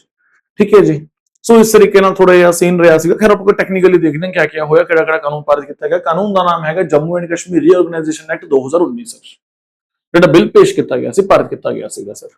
Now the former state of Jammu Kashmir, इस कानून के माध्यम के राਹੀਂ जम्मू कश्मीर ਨੂੰ ਦੋ ਹਿੱਸਿਆਂ 'ਚ ਵੰਡ ਦਿੱਤਾ ਗਿਆ ਸੀਗਾ। 2 ਸੈਪਰੇਟ ਯੂਟੀਜ਼ ਬਣਾਈਆਂ ਗਈਆਂ ਸੀਗੀਆਂ ਸਰ। ਸਰ ਪਹਿਲਾ ਤਾਂ ਸੀਗੀ ਕੀ ਸੀਗਾ, union territory of Jammu and Kashmir with legislature sir, ਤੇ ਯੂਟੀ ਜੰਮੂ ਕਸ਼ਮੀਰ ਦੀ ਬਣਾਈ ਗਈ ਸੀ। ਦੂਸਰਾ ਯੂਟੀ ਆਫ ਲਦਾਖ, ਠੀਕ ਹੈ ਜੀ, ਵਿਦਆਊਟ ਲੈਜਿਸਲੇਚਰ। ਇੱਥੇ ਤਾਂ ਦੇਖੋ ਅਸੈਂਬਲੀ ਹੈਗੀ ਹੈ, ਵਿਦ ਲੈਜਿਸਲੇਚਰ ਹੈ ਸਰ, ਇੱਥੇ ਅਸੈਂਬਲੀ ਨਹੀਂ ਹੈ ਸਰ, ਸਟੇਟ ਅਸੈਂਬਲੀ ਨਹੀਂ ਹੈ ਇੱਥੇ, ਐਮਸੀ ਆਪਣਾ ਸੀਐਮ ਦੀ ਇਲੈਕਸ਼ਨ ਨਹੀਂ ਹੋਏਗੀ ਸਰ। ਨਾਓ ਉਸ ਤੋਂ ਬਾਅਦ this was a first time the full state was downgraded to a union territory, ਤੇ ਇਤਿਹਾਸ ਵਿੱਚ ਪਹਿਲੀ ਵਾਰ ਹੋਇਆ ਸੀ ਕਿਸੇ ਸਟੇਟ ਨੂੰ ਯੂਟੀ ਦਾ ਦਰਜਾ ਮਿਲ ਗਿਆ ਸੀ ਸਰ। ਹੁਣ ਤੱਕ ਯੂਟੀ ਤੋਂ ਤਾਂ ਸਟੇਟ ਬਣਦੇ ਆਏ ਨੇ, ਪਰ ਸਟੇਟ ਤੋਂ ਕਦੇ ਕੋਈ ਯੂਟੀ ਨਹੀਂ ਬਣਿਆ ਸੀਗਾ ਸਰ। ਨਾਓ ਤਾਂ ਹੋਇਆ ਕੀ ਸਰ, ਉਹ ਤੁਸੀਂ ਕਹਿ ਰਹੇ ਸੀ ਨਾ ਉਹ ਕੈਨਲ ਦੇਖਣਾ, ਉਸ ਤੋਂ ਬਾਅਦ ਨੰਬਰ ਆਫ ਸਟੇਟਸ ਕਿਆ ਹੋ ਗਿਆ ਸੀਗਾ, 29 ਤੋਂ ਹੋ ਗਿਆ ਸੀ 28 ਸਰ। ਠੀਕ ਹੈ ਨਾ, ਤੇ 7 ਤੋਂ ਕਿੰਨੀਆਂ ਹੋ ਗਈਆਂ ਸੀ, 9। ਤੁਸੀਂ ਕਹਿ ਰਹੇ ਸੀ ਯੂਟੀਜ਼ 9 ਹੋ ਗਈਆਂ, ਹੁਣ ਯੂਟੀ 9 ਹੋ ਗਈਆਂ 2019 ਚ। ਬਾਅਦ ਫਿਰ ਉਹ ਦਮਨ ਐਂਡ ਦਿਊ ਦਾਦਰਾ ਨਗਰ ਹਵੇਲੀ ਨੂੰ ਇਕੱਠਾ ਕਰਤਾ ਸੀਗਾ, ਫਿਰ 8 ਬਣ ਗਈਆਂ ਦੁਬਾਰਾ ਸਰ। ਤਾਂ ਐਜ਼ ਆਫ ਨਾਓ 8 ਨੇ ਸਰ। ਫਾਈਨ, ਸੋ ਉਸ ਸਮੇਂ ਕਿਆ ਹੋ ਗਿਆ, 7 ਤੋਂ 9 ਹੋ ਗਈਆਂ ਸੀ, ਤਾਂ ਬਹੁਤ ਜ਼ਾਹਿਰ ਜੀ ਗੱਲ ਹੈ ਕਿ ਬਾਅਦ ਵਿੱਚ ਜਾ ਕੇ ਉਹ 8 ਹੋ ਗਿਆ ਸੀ ਆਫਟਰ ਦਾ ਨੈਕਸਟ ਮਰਜਰ, ਯਾਨੀ ਕਿ Daman and Diu and Dadra and Nagar Haveli ਦਾ ਜੋ ਮਰਜਰ ਹੋਇਆ ਸੀਗਾ ਸਰ। ਠੀਕ ਹੈ, ਜੋ ਵੀ 2019 ਚ ਹੋ ਗਿਆ ਸੀ, ਐਂਡ ਚ ਹੋਇਆ ਸੀਗਾ ਸਰ। ਸਰ ਹੁਣ ਗੱਲ ਕਰਦੇ ਹਾਂ ਸਰ ਜੰਮੂ ਐਂਡ ਕਸ਼ਮੀਰ ਦੇ ਵਿੱਚ। ਜੰਮੂ ਐਂਡ ਕਸ਼ਮੀਰ ਦੇ ਵਿੱਚ ਕੀ ਹੈ, ਲੈਜਿਸਲੇਚਰ ਸਰ। ਕਿੰਨੀਆਂ ਸਟੇਟਸ ਨੇ, 90। ਕਿ ਲਦਾਖ ਦੇ ਵਿੱਚ ਲੈਜਿਸਲੇਚਰ ਹੈ, ਦ ਆਨਸਰ ਇਜ਼ ਨੋ ਸਰ। ਉੱਥੇ ਮੁੱਖ ਮੰਤਰੀ ਦੀ ਪੋਸਟ ਹੈ, ਤੇ ਮੁੱਖ ਮੰਤਰੀ ਦੀ ਪੋਸਟ ਨਹੀਂ ਹੈ ਸਰ। ਨਾਓ ਉਸ ਤੋਂ ਬਾਅਦ ਇੱਥੇ ਵੀ ਲੈਫਟੀਨੈਂਟ ਗਵਰਨਰ ਲਗਾਇਆ ਹੋਇਆ ਹੈ। ਠੀਕ ਹੈ ਜੀ, ਇੱਥੇ ਵੀ ਕੌਣ ਲਗਾਇਆ ਹੋਇਆ ਹੈ, ਲੈਫਟੀਨੈਂਟ ਗਵਰਨਰ ਹੀ ਲਗਾਇਆ ਹੋਇਆ ਸਰ। ਪਹਿਲਾਂ ਮੈਂ 3 ਬੋਲੀਆਂ ਸੀ ਨਾ, ਚੌਥੀ ਵੀ ਐਡ ਆਨ ਕਰ ਲਿਓ ਸਰ। ਉਸ ਤੋਂ ਬਾਅਦ ਉਸ ਸਰਕਾਰ ਨੇ ਦੇਖਣਾ ਹੁੰਦਾ ਐਡਮਿਨਿਸਟ੍ਰੇਟਰ ਲਗਾਣਾ ਹੈ, ਹੁਣ ਗਵਰਨਰ ਲਗਾਣਾ ਹੈ, ਸਰਕਾਰ ਦਾ ਮੈਟਰ ਹੈ ਸਰ। ठीक है, सरकार को अगर लगता है कि बहुत बड़ा एरिया सरकार लेफ्टिनेंट गवर्नर भी लगा सकती है, एडमिनिस्ट्रेटर लगाना है चंडीगढ़ उन्होंने छोटा लगता है एडमिनिस्ट्रेटर भी लगाया जा सकता है, not a big deal sir. तो similar to the Puducherry model है सर, ठीक है। टू ऑटोनमस एक हिल काउंसिल बनाई है सर, तो क्या कल लद्दाख ले जाना कहन साडे धक्का हो गया, नहीं धक्का नहीं होया। अपने लोकल एडमिनिस्ट्रेशन के लिए दो इंडिपेंडेंट अपना लोकल एडमिनिस्ट्रेटिव हिल काउंसिल्स बनाई गई सर, केड़ी बनाएगी, लेह काउंसिल ते कारगिल काउंसिल, जो अपने लेवल ਦੇ खुद अपने फैसले ले सकते हैं सर, ठीक है जी। उस तो बाद गल करते हैं सर जम्मू एंड कश्मीर से। जम्मू एंड कश्मीर ਦੇ ਵਿੱਚ ਇਲੈਕਟਿਡ ਲੈਜਿਸਲੇਟਿਵ ਅਸੈਂਬਲੀ ਹੈ ਅਤੇ ਕਾਉਂਸਲ ਆਫ ਮਿਨਿਸਟਰਸ ਦਾ ਪ੍ਰਾਵਧਾਨ ਹੈ। Lieutenant governor has a significant powers more than the Puducherry sir.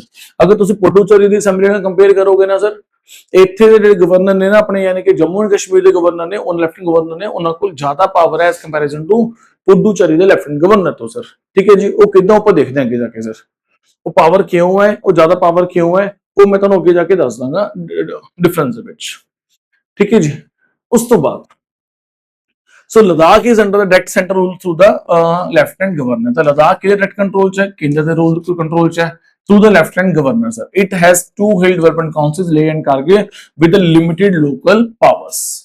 Now उस तो बाद जो लेजिस्लेटिव काउंसिल है सर, अपर हाउस, ठीक है, of old Jammu and Kashmir, ਉਹਦੇ ਵਿੱਚ ਦੋ ਹਾਊਸਸ ਹੁੰਦੇ ਸੀਗੇ, ਅਸੈਂਬਲੀ ਹੁੰਦੀ ਸੀਗੀ ਔਰ ਇਹਨਾਂ ਦਾ ਇੱਕ ਅਪਰ ਹਾਊਸ ਸੀਗਾ ਕਾਉਂਸਲ ਆਫ ਸਟੇਟਸ, ਉਹਨੂੰ ਐਬੋਲਿਸ਼ ਕਰ ਦਿੱਤਾ ਗਿਆ ਔਨ 17 ਅਕਤੂਬਰ 2019 ਸਰ, ਠੀਕ ਹੈ ਜੀ।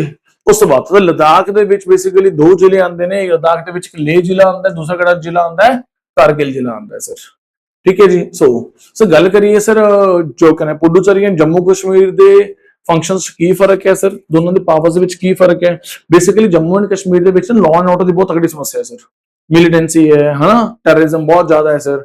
तो उत्थे लॉ एंड ऑर्डर किहदे कंट्रोल च है, पुलिस किहदे कंट्रोल च है, किहदे कंट्रोल च सारा कुछ केंद्र दे कंट्रोल च है। केंद्र किहदे थ्रू एक्सरसाइज करदे ने, लेफ्टिनेंट गवर्नर थ्रू एक्सरसाइज करदे ने। अल्टीमेटली ऑल इन ऑल कौन है उत्थे, lieutenant governors in the matter of defence, in the matter of police, law and order sir, fine.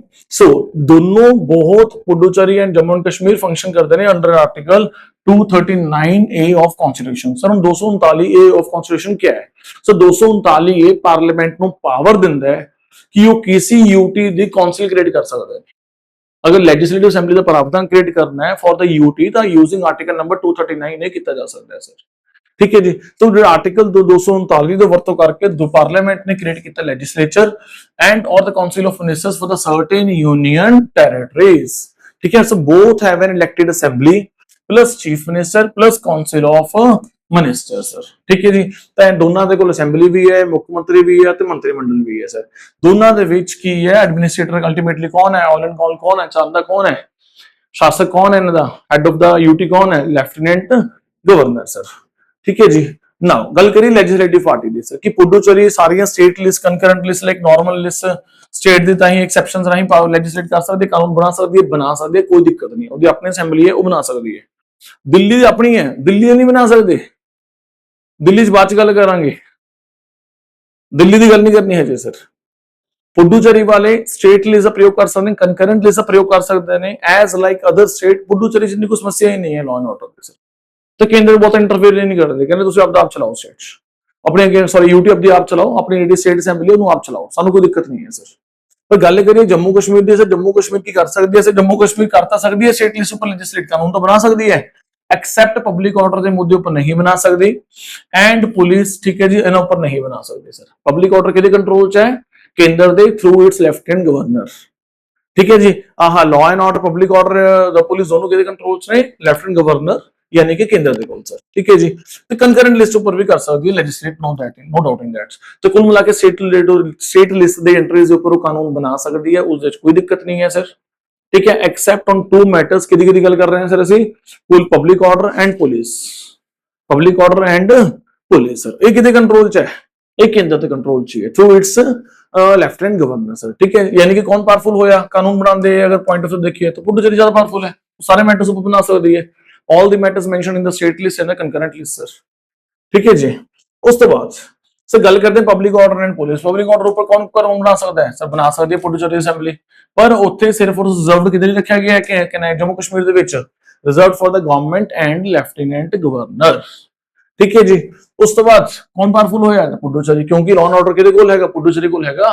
पर गल करिए जम्मू कश्मीर दी, जम्मू कश्मीर को law and order the control नहीं है sir. LG discretionary power sir LG गलत ध्यान ਨਾਲ ਸੁਣਨਾ ਸਰ LG ਦੀ ਨਾ ਲਿਮਿਟਿਡ ਪਾਵਰ ਹੈ ਠੀਕ ਹੈ ਨਾ ਹੁਣ ਜਿਵੇਂ ਸਾਡੇ ਪੰਜਾਬ ਦੇ ਵਿੱਚ sir governor is not that powerful chief minister is powerful governor has to act on the advice and the aid of council of ministers of the Punjab state governor ਨੂੰ ਉਹੀ ਨਿਰਣੇ ਲੈਣਾ ਪਊਗਾ ਜੋ ਮੰਤਰੀ ਮੰਡਲ ਨੂੰ ਐਡਵਾਈਸ ਔਰ ਏਡ ਕਰ ਰਿਹਾ ਹੈ ਸਰ ਗਵਰਨਰ ਸਰ ਆਪਦੇ ਨਹੀਂ ਚਲਾ ਸਕਦੇ ਐਕਸੈਪਟ ਇਨ ਸਰਟਨ ਮੈਟਰਸ ਅਗਰ ਕੋਈ ਬਿੱਲ ਰਿਜ਼ਰਵ ਕਰਨਾ ਰਾਸ਼ਟਰਪਤੀ ਦੀ ਕੰਸਲਟੇਸ਼ਨ ਦੇ except in that few exceptions otherwise all in all ਕੌਣ ਹੈ ਸਰ ਮੁੱਖ ਮੰਤਰੀ ਇੱਥੇ ਵੀ ਕੌਣ ਹੈ ਮੁੱਖ ਮੰਤਰੀ ਕੀ ਐਲਜੀ ਕੋ ਬਹੁਤੇ ਪਾਵਰਸ ਨੇ ਨਹੀਂ ਕਿ ਐਲਜੀ ਓਵਰਰੂਲ ਕਰ ਜਾਏਗਾ ਮੰਤਰੀ ਮੰਡਲ ਨੂੰ ਸਰ ਜਦ ਤੱਕ ਕੇਸਿਸ ਦੇ ਵਿੱਚ ਨਹੀਂ ਸਰ ਪਰ ਇਸ ਕੇਸ ਦੇ ਵਿੱਚ ਸਰ ਉੱਥੇ ਤਾਂ ਸਾਰੀ ਪੁਲਿਸ ਲਾਅ ਐਂਡ ਆਰਡਰ ਕਿਹਨੂੰ ਦੇ ਰੱਖਿਆ ਹੈ एलजी ने दे रखी है तो यानी कि अगर एलजी के एंगल तो देखिए सर और जम्मू कश्मीर के एलजी सब ज्यादा पावरफुल ने सर तो LG has much more wider discretionary and overriding powers ठीक है so in that case Jammu Kashmir के एलजी सब ज्यादा स्ट्रॉन्गर ने sir so control over bureaucracy sir हुण साडे इत्थे जिन्ने सारे नॉर्मल स्टेट दे विच सारे आईएएस अफसर ने कोई अफसर ने उन्होंने कौन तैनात करता है साडा अपने जो मंत्रिमंडल है वो तैनात करता है सर जिहदी बदली करनी मंत्रिमंडल ने देखनी है सर मुख्यमंत्री ने देखनी है सर ठीक है ना तो गवर्नर साहब थोड़ा इंटरफेयर करते हैं रूटीन पोस्टिंग्स दे विच फाइन तो इदां ही सेम पुडुचेरी दे विच तो गवर्नर साहब रूटीन एडमिनिस्ट्रेशन इंटरफेयर नहीं करते सर लेफ्टिनेंट गवर्नर साहब सर ठीक है ना और उस केस दे विच लॉ एंड ऑर्डर किहदे कोल है गवर्नर साहब दे कोल तो वो जिहड़ी बदलियां जिहड़ी मेन हुंदे ने कित्थों हुंदे ने लेफ्टिनेंट गवर्नर साहब दे ऑफिस चों हुंदियां ने sir significant control over the services and all India services तो उस केस दे विच कह सकते हैं कि जम्मू कश्मीर दे एलजी साहब ज्यादा स्ट्रांग करने as comparison to that sir ठीक है हुण फाइनेंशियल बिल्स दी गल करिए सर नॉर्मल प्रोसीजर है ठीक है पर उत्थे जम्मू कश्मीर दे विच कोई भी फाइनेंशियल बिल पेश करना है ना किसी भी तरीके दा किदी परमिशन लेनी पऊगी एलजी साहब दी प्रायर परमिशन लेनी पैंदी है for the mandatory for the many financial matters तो एलजी साहब ज्यादा स्ट्रॉन्गर है as comparison to that sir तो ओवरऑल ऑटोनॉमी दी गल करिए तो पुडुचेरी दे कोल ज्यादा ऑटोनॉमी है sir as comparison to that पर उत्थे जम्मू कश्मीर च ऑटोनॉमी नहीं दे रखी सरकार तो स्टेट सरकारों को क्योंकि उधर सिक्योरिटी इश्यूज है सेंसिटिविटी बहुत मैटर करती है सर ना वो सेंसिटिव एरिया है सर इस करके सर मेरी गल समझ आ रही है कि नहीं सर सो कहने का मतलब की है अगर सरकार 239 आर्टिकल का प्रयोग करके गल ध्यान नाल सुनना स्टेट ਨੂੰ ਅਸੈਂਬਲੀ ਦੇਣਾ ਚਾਹੁੰਦੀ ਹੈ ਦੇ ਸਕਦੀ ਹੈ ਉੱਪਰ ਆਪਾਂ ਗੱਲ ਕੀਤੀ ਸੀ ਸਟੇਟ ਬਣਾਈ ਜਾ ਸਕਦੇ ਨੇ ਐਜ਼ ਦ ਕੰਡੀਸ਼ਨਸ ਮੇ ਡੀਮ ਫਿਟ ਤਾਂ ਸਟੇਟ ਕਿਦਾਂ ਤਿਆਰ ਕੀਤੀ ਕੁਝ ਕੰਡੀਸ਼ਨਸ ਰਾਹੀਂ ਤਾਂ ਹਰ ਦੀਆਂ ਆਪਣੀਆਂ ਸਥਿਤੀ ਦੇ ਅਕੋਰਡਿੰਗ ਕੰਡੀਸ਼ਨਸ ਚੇਂਜ ਹੋ ਸਕਦੀਆਂ ਨੇ ਸਰ ਤਾਂ ਕੰਡੀਸ਼ਨਸ ਤੁਸੀਂ ਦੇਖ ਲਓ ਪੁਡੁਚੇਰੀ ਦੀ ਕੰਡੀਸ਼ਨ ਹੋਰ ਹੈ ठीक है और जम्मू एंड कश्मीर असेंबली की कंडीशन होर तरीके की है सर उन्होंने को अलग तरीके की पावर्स ने उन्होंने पावर्स से आपस में अंतर है जबकि ओ भी एक यूटी है with assembly sir but still there is a difference मेरी गल समझ आ रही कि नहीं समझ आ रही सो 2019 तो बाद राष्ट्रपति शासन लगता है गवर्नर रूल लगता है उत्थे सर तो 2024 तक जब सरकार को लगता है कि हालात सामान्य हो गए सर सरकार ने इलेक्शंस कराने का निर्णय लिया सर इलेक्शंस हुई सर तो इलेक्शंस हुई तकरीबन सितंबर अक्तूबर 2024 ਦੇ ਵਿੱਚ ਇਲੈਕਸ਼ਨਸ ਪਾਰਟਿਸਿਪੇਟ ਕੀਤਾ ਜੰਮੂ ਐਂਡ ਕਸ਼ਮੀਰ ਨੇ ਸਰ ਠੀਕ ਹੈ ਉੱਥੇ ਦੇ ਲੋਕ ਫਿਰ ਇੰਨਾ ਵੀ ਆਪਾਂ ਨਹੀਂ ਉਸ ਨੂੰ ਹੋਲਡ ਕਰ ਸਕਦੇ ਨਾ ਸਰਕਾਰ ਨੇ ਵਾਅਦਾ ਕੀਤਾ ਸੀਗਾ ਕਿ ਅਸੀਂ ਸਰਕਾਰ ਨੇ ਵੀ ਵਾਅਦਾ ਕੀਤਾ ਹੋਇਆ ਵੀ ਅਗਰ ਜੰਮੂ ਕਸ਼ਮੀਰ ਦਾ ਮਾਹੌਲ ਸਾਡੇ ਅਨੁਕੂਲ ਰਿਹਾ ਸਾਡੇ ਅਨੁਸਾਰ ਰਿਹਾ ਬਿਲਕੁਲ ਸਵਸਥ ਰਿਹਾ ਅਸੀਂ ਨੂੰ ਸਟੇਟ ਦੁਬਾਰਾ ਦੇ ਦਾਂਗੇ ਸਰ ਅਸੀਂ ਦੁਬਾਰਾ ਸਟੇਟਹੁੱਡ ਦੇ ਦਾਂਗੇ ਸਰ ਪਰ ਹਜੇ ਸਾਡੇ ਕੋਲ ਉਹ ਹਿੰਮਤ ਨਹੀਂ ਹੈ ਸਟੇਟਹੁੱਡ ਦੇਣ ਦੀ ਹਜੇ ਉਹ ਹਾਲਾਤ ਨਹੀਂ ਹੈ ਜਦੋਂ ਸਾਨੂੰ ਲੱਗਿਆ ਵੀ ਹਾਲਾਤ ਬਿਲਕੁਲ ਸਾਮਾन्य ਹੋ ਗਏ ਲਾਈਕ ਅਦਰ ਸਟੇਟਸ जिवें गुजरात चल रहा है जिवें महाराष्ट्र चल रहा है सर दूसरे के हालात हो गए सर उस दिन असं दोबारा स्टेट बना देंगे सानू यूटी बनाने का कोई वो नहीं है कोई शौक नहीं चढ़िया होया सर हालात ऐसे सीगे उत्थे मंजर ही ऐसा है सर करना ही पैना है भाई की करिए मजबूरी है सर ठीक है जी इस करके उस मजबूरी के तहत किया गया 2019 किया गया 2019 के बाद 20 21 22 23 लोगों को बहुत गुस्सा सीगा लोगों ने गुस्सा वधदा जा रहा है भी सरकार ने साडे उपर थोपता लास्ट इलेक्शन तुम मन के चलो भी तकरीबन 14-15 की हुई है उस बाद इलेक्शन नहीं हुई इन्ना टाइम हो गया स्टेट इलेक्शन तक नहीं हुई है ना साडे सिर के उपर सरकार थोपी हुई है सरकार ने फिर 2024 सरकार को सही लगे भी माहौल ठीक है सरकार ने इलेक्शन कंडक्ट कराते सर ठीक है जी यानी सरकार ने नहीं करानी सरकार ने लॉ एंड ऑर्डर की कोई छड़ी झंडी देनी होंगी कराने इलेक्शन कमीशन नहीं होंगी ऑफिशियली ठीक है ना पर लॉ सिक्योरिटी किन्हें प्रोवाइड करनी केंद्र ने प्रोवाइड करनी है ना उत्थे जब आर्मी कहोगी भी हाँ लॉ एंड ऑर्डर सही है इलेक्शन कमीशन कहना मैं इलेक्शन कराने को तैयार हाँ आर्मी कहने भी लॉ एंड ऑर्डर सही नहीं है उरे ਅਸੀਂ ਹਜੇ रेडी नहीं है ਤੁਹਾਨੂੰ सिक्योरिटी उस तरीके नाल देण दे रही हजे वो टाइम नहीं है कि इलेक्शन च जाइए सर ठीक है ना कल को 19 क्यों कौन रिस्पॉन्सिबल होगा सर कल को बूथ उठा दें सर तो कौन जिम्मेवार है उस चीज का तो हालात सामान्य होंगे then we will proceed sir तो 2024 ਦੇ ਵਿੱਚ ਫਿਰ ਇਲੈਕਸ਼ਨਸ ਕਰਵਾਈਆਂ ਗਈਆਂ ਬਸ ठीक है अमर अब्दुल्ला जो कि नेशनल कॉन्फ्रेंस के मुखिया ने और कने मुखिया पता नहीं है, शायद मुखिया होंगे, या इन्होंने फादर ने फारूक अब्दुल्ला साहब सर, ठीक है ना, वो काफी मुख्यमंत्री ने, भी वाले मुख्यमंत्री रहे ने सर।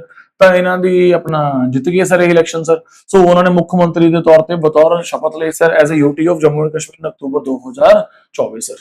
ਤੇ ਹੁਣ ਯਾਨੀ ਕਿ ਜੰਮੂ ਕਸ਼ਮੀਰ ਯੂਟੀ ਦੇ ਮੁੱਖ ਮੰਤਰੀ ਕੌਣ ਨੇ? ਉਮਰ ਅਬਦੁੱਲਾ। ठीक है जी। केड़ी पार्टी सत्ता दे विच है? National conference. सबने इलेक्शंस लड़ी, बीजेपी ने इलेक्शन लड़ी, कांग्रेस ने भी लड़ी, लोगों ने इन्होंने चुन के भेजता सर। इट्स ओके, केंद्र कहने सानू कोई दिक्कत नहीं, जिन्होंने जनता ने चुनता इट्स ओके। बस वो एक प्रॉपर इंडिया नु एक धागे च परो के चलाओ, वो एक सिस्टमैटिक तरीके नाल कोई दिक्कत नहीं। बस पाकिस्तान पाकिस्तान दा राग ना गाई चलो, तुसीं जिन्होंने चुनना चुनो, कोई दिक्कत नहीं है सर। ठीक है जी। उस बाद merger of Daman and Diu sir. Sir ऐदा वैसा ना कदे कदे ना मतलब कि जम्मू कश्मीर ना बहुत सेंसिटिव मैटर है सर। जम्मू कश्मीर ਨੂੰ ਸਮਝਣਾ ਬਹੁਤ ਮੁਸ਼ਕਿਲ ਹੈ ਸਰ, ਖਾਸ ਕਰ ਆਪਣੇ ਵਰਗੇ ਲੋਕਾਂ ਲਈ ਜੋ ਅਸੀਂ ਦੂਰ ਰਹਿੰਦੇ ਆ। ਮੈਂ ਜੰਮੂ ਕਸ਼ਮੀਰ ਗਿਆ ਲਾਸਟ ਟੂ ਲਾਸਟ ਈਅਰ, ਤੇ ਉੱਥੇ ਜਿਹੜੀ ਬੋਟਿੰਗ ਹੁੰਦੀ ਹੈ ਉੱਥੇ ਲੇਕ ਦੇ ਵਿੱਚ, ਮੈਨੇ ਬੋਟ ਵਾਲੇ ਨੂੰ ਪੁੱਛਿਆ, ਇੱਕ ਦਿਨ ਪਹਿਲੇ ਈਦ ਸੀਗੀ, ਮੈਂ ਕਿਹਾ ਹੋਰ ਖਾਨ ਸਾਹਿਬ ਤੁਹਾਡੀ ਕਿੱਦਾਂ ਰਹੀ ਈਦ? ਕਹਿੰਦਾ ਜੀ ਬਹੁਤ ਵਧੀਆ ਈਦ ਰਹੀ ਮੇਰੀ ਤਾਂ। ਤੇ ਮੈਂ ਕਿਹਾ ਮਨਾਈ ਫਿਰ? ਬਕਰੀਦ ਸੀਗੀ। मैं क्या मनाई फिर बकरीद? कहना नहीं जी, अमीरों के चौंचले, हम इतने अमीर नहीं है, हम कहाँ से 10-12 हजार का बकरा ले आएंगे, हम तो काटने जाते हैं, हमें तो लेबर मिलती है। मैं क्या अच्छा, मैं क्या चलो कर दे करांदे जी। मैं क्या मुझे ये बताओ, जब से यहाँ पे 2019 के बाद यहाँ पे सिचुएशन कैसी है? कह रहा है सर अब तो बहुत बढ़िया हो गया है, टूरिज्म बहुत बढ़ गया है, अब तो दिक्कत ही नहीं आती, ऐसे कोई पत्थरबाजी की इशू ही नहीं है। मैं क्या अच्छा रियली, तो आप खुश हो? अरे और क्या, हमको क्या, हमको तो रोजी रोटी चाहिए, हमें क्या लेना किसी नेता से और ये वो। अगर हमारे जम्मू कश्मीर में टूरिज्म आ रहा है, हमारी रोजी रोटी चल रही है, इससे बड़ी चीज क्या हो सकती है? ये हमारे लिए सबसे बड़ी चीज है। तो मतलब दैट वाज वेरी इंस्पायरिंग। एक होटल वाले मालक ਨੂੰ ਪੁੱਛਿਆ, ਉਹ ਕਹਿੰਦਾ ਜੀ ਬਹੁਤ ਧੱਕਾ ਹੋ ਰਿਹਾ ਸਾਡੇ ਨਾਲ ਤਾਂ ਜੀ ਉਹ ਰੱਜਿਆ ਪੁੱਜਿਆ ਖਾਨਦਾਨ ਦਾ ਸੀਗਾ ਨਾ, ਹੋਟਲ ਚੱਲਦਾ ਅਗਲੇ ਦਾ, ਠੀਕ ਹੈ ਨਾ। ਉਹ ਤਾਂ ਕਹਿੰਦਾ ਜੀ ਸਰ ਮੇਰੇ ਨਾਲ ਤਾਂ ਬਹੁਤ ਧੱਕਾ ਕੀਤਾ ਹੈ ਜੀ। मैं ਤੇਰੇ ਨਾਲ क्यों धक्का ਕੀਤਾ? कहता जी जैसे मेरे मामे का लड़का टेररिस्ट है, अब मुझसे पूछताछ करते हैं, दूर रह मेरे तो। मैं एग्जांपल दे रहा हूं, मैं क्या तेरी इस फीलिंग में बोल दिया कि तेरे मामे का मुंडा टेररिस्ट है। कहता यहाँ पे उन्होंने धक्का कर दिया है ना 2019 में, हमारे बाहर हर होटल के बाहर आर्मी खड़ी कर दी जी वो। मैं क्या आर्मी वालों ने आपको कुछ कहा? कह रहे नहीं। मैं क्या आपको मारा पीटा? कहते नहीं। मैं क्या फिर धक्का किस बात का?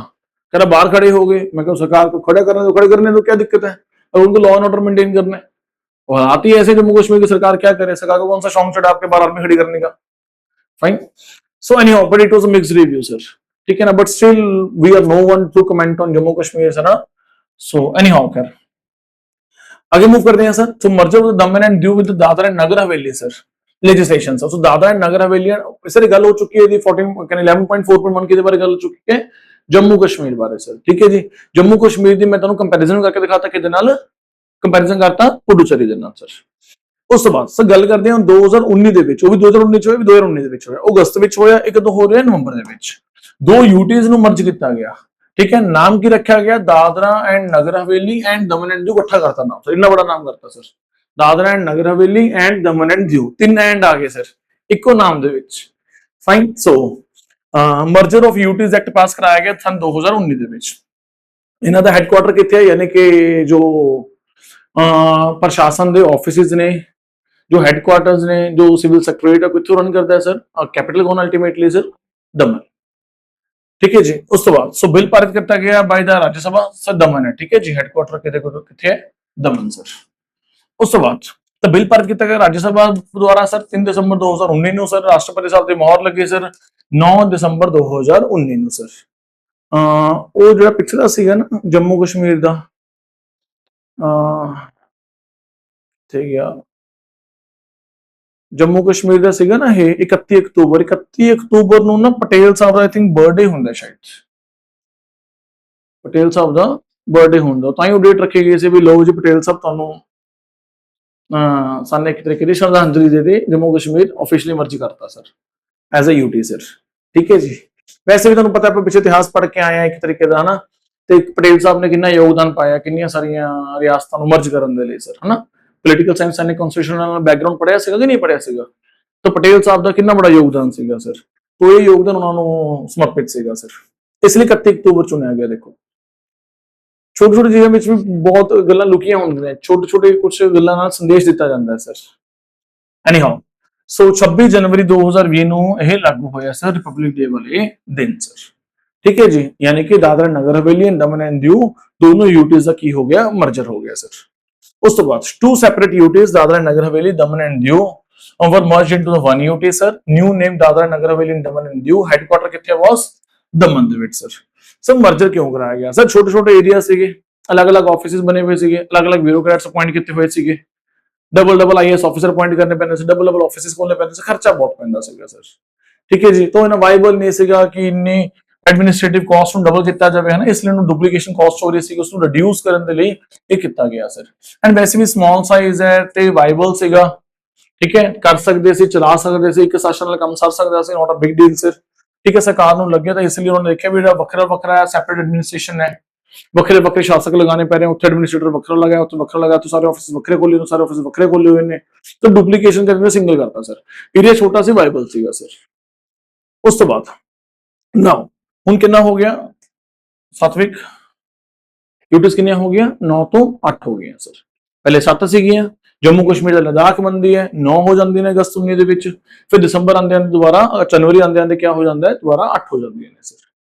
ਉਸ ਤੋਂ ਬਾਅਦ ਨਾਓ ਕਰੰਟ ਸਟੇਟਸ ਕੀ ਹੈ, ਇੰਡੀਆ ਹੈਜ਼ ਨਾਓ ਹੈਜ਼ ਕਿੰਨੇ 28 ਸਟੇਟਸ ਅਤੇ 8 ਯੂਨੀਅਨ ਟੈਰੀਟਰੀਜ਼।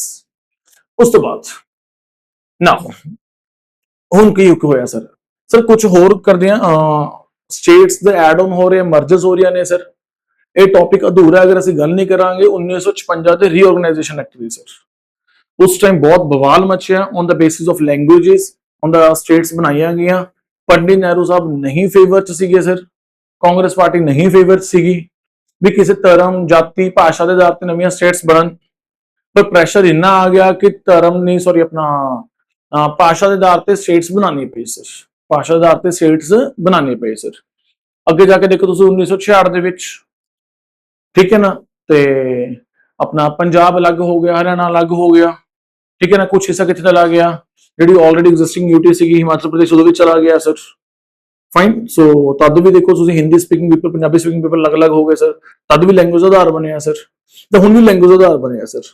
एनीहाउ तो सब तो मेजर सर रीऑर्गेनाइजेशन एक्ट की गल करते हैं 1956 दी सर, जिन्होंने बोलते हैं states reorganisation act 1956 sir. So this section covers a major reorganization of the states in the India after the independence, primarily based upon the linguistic, administrative and regional demands। तो कुल मिला के जी डिमांड सी नवी state बनाने दी sir, ये language के आधार पर सी, linguistic के आधार पर सी सर, एडमिनिस्ट्रेटर की असं वखरा अपना शासन चलावांगे, तो रीजनल ते लोकां दी रीजनल डिमांड सी सर, ठीक है ना, लोग भुख हड़ताल ते जाके बैठ गए सी सर। फाइन, उस तो बाद this is the most important single legislation on the state boundaries in the independent India sir. तो आजाद हिंदुस्तान दे विच एक बहुत बड़ा मेजर चेंज होया सर।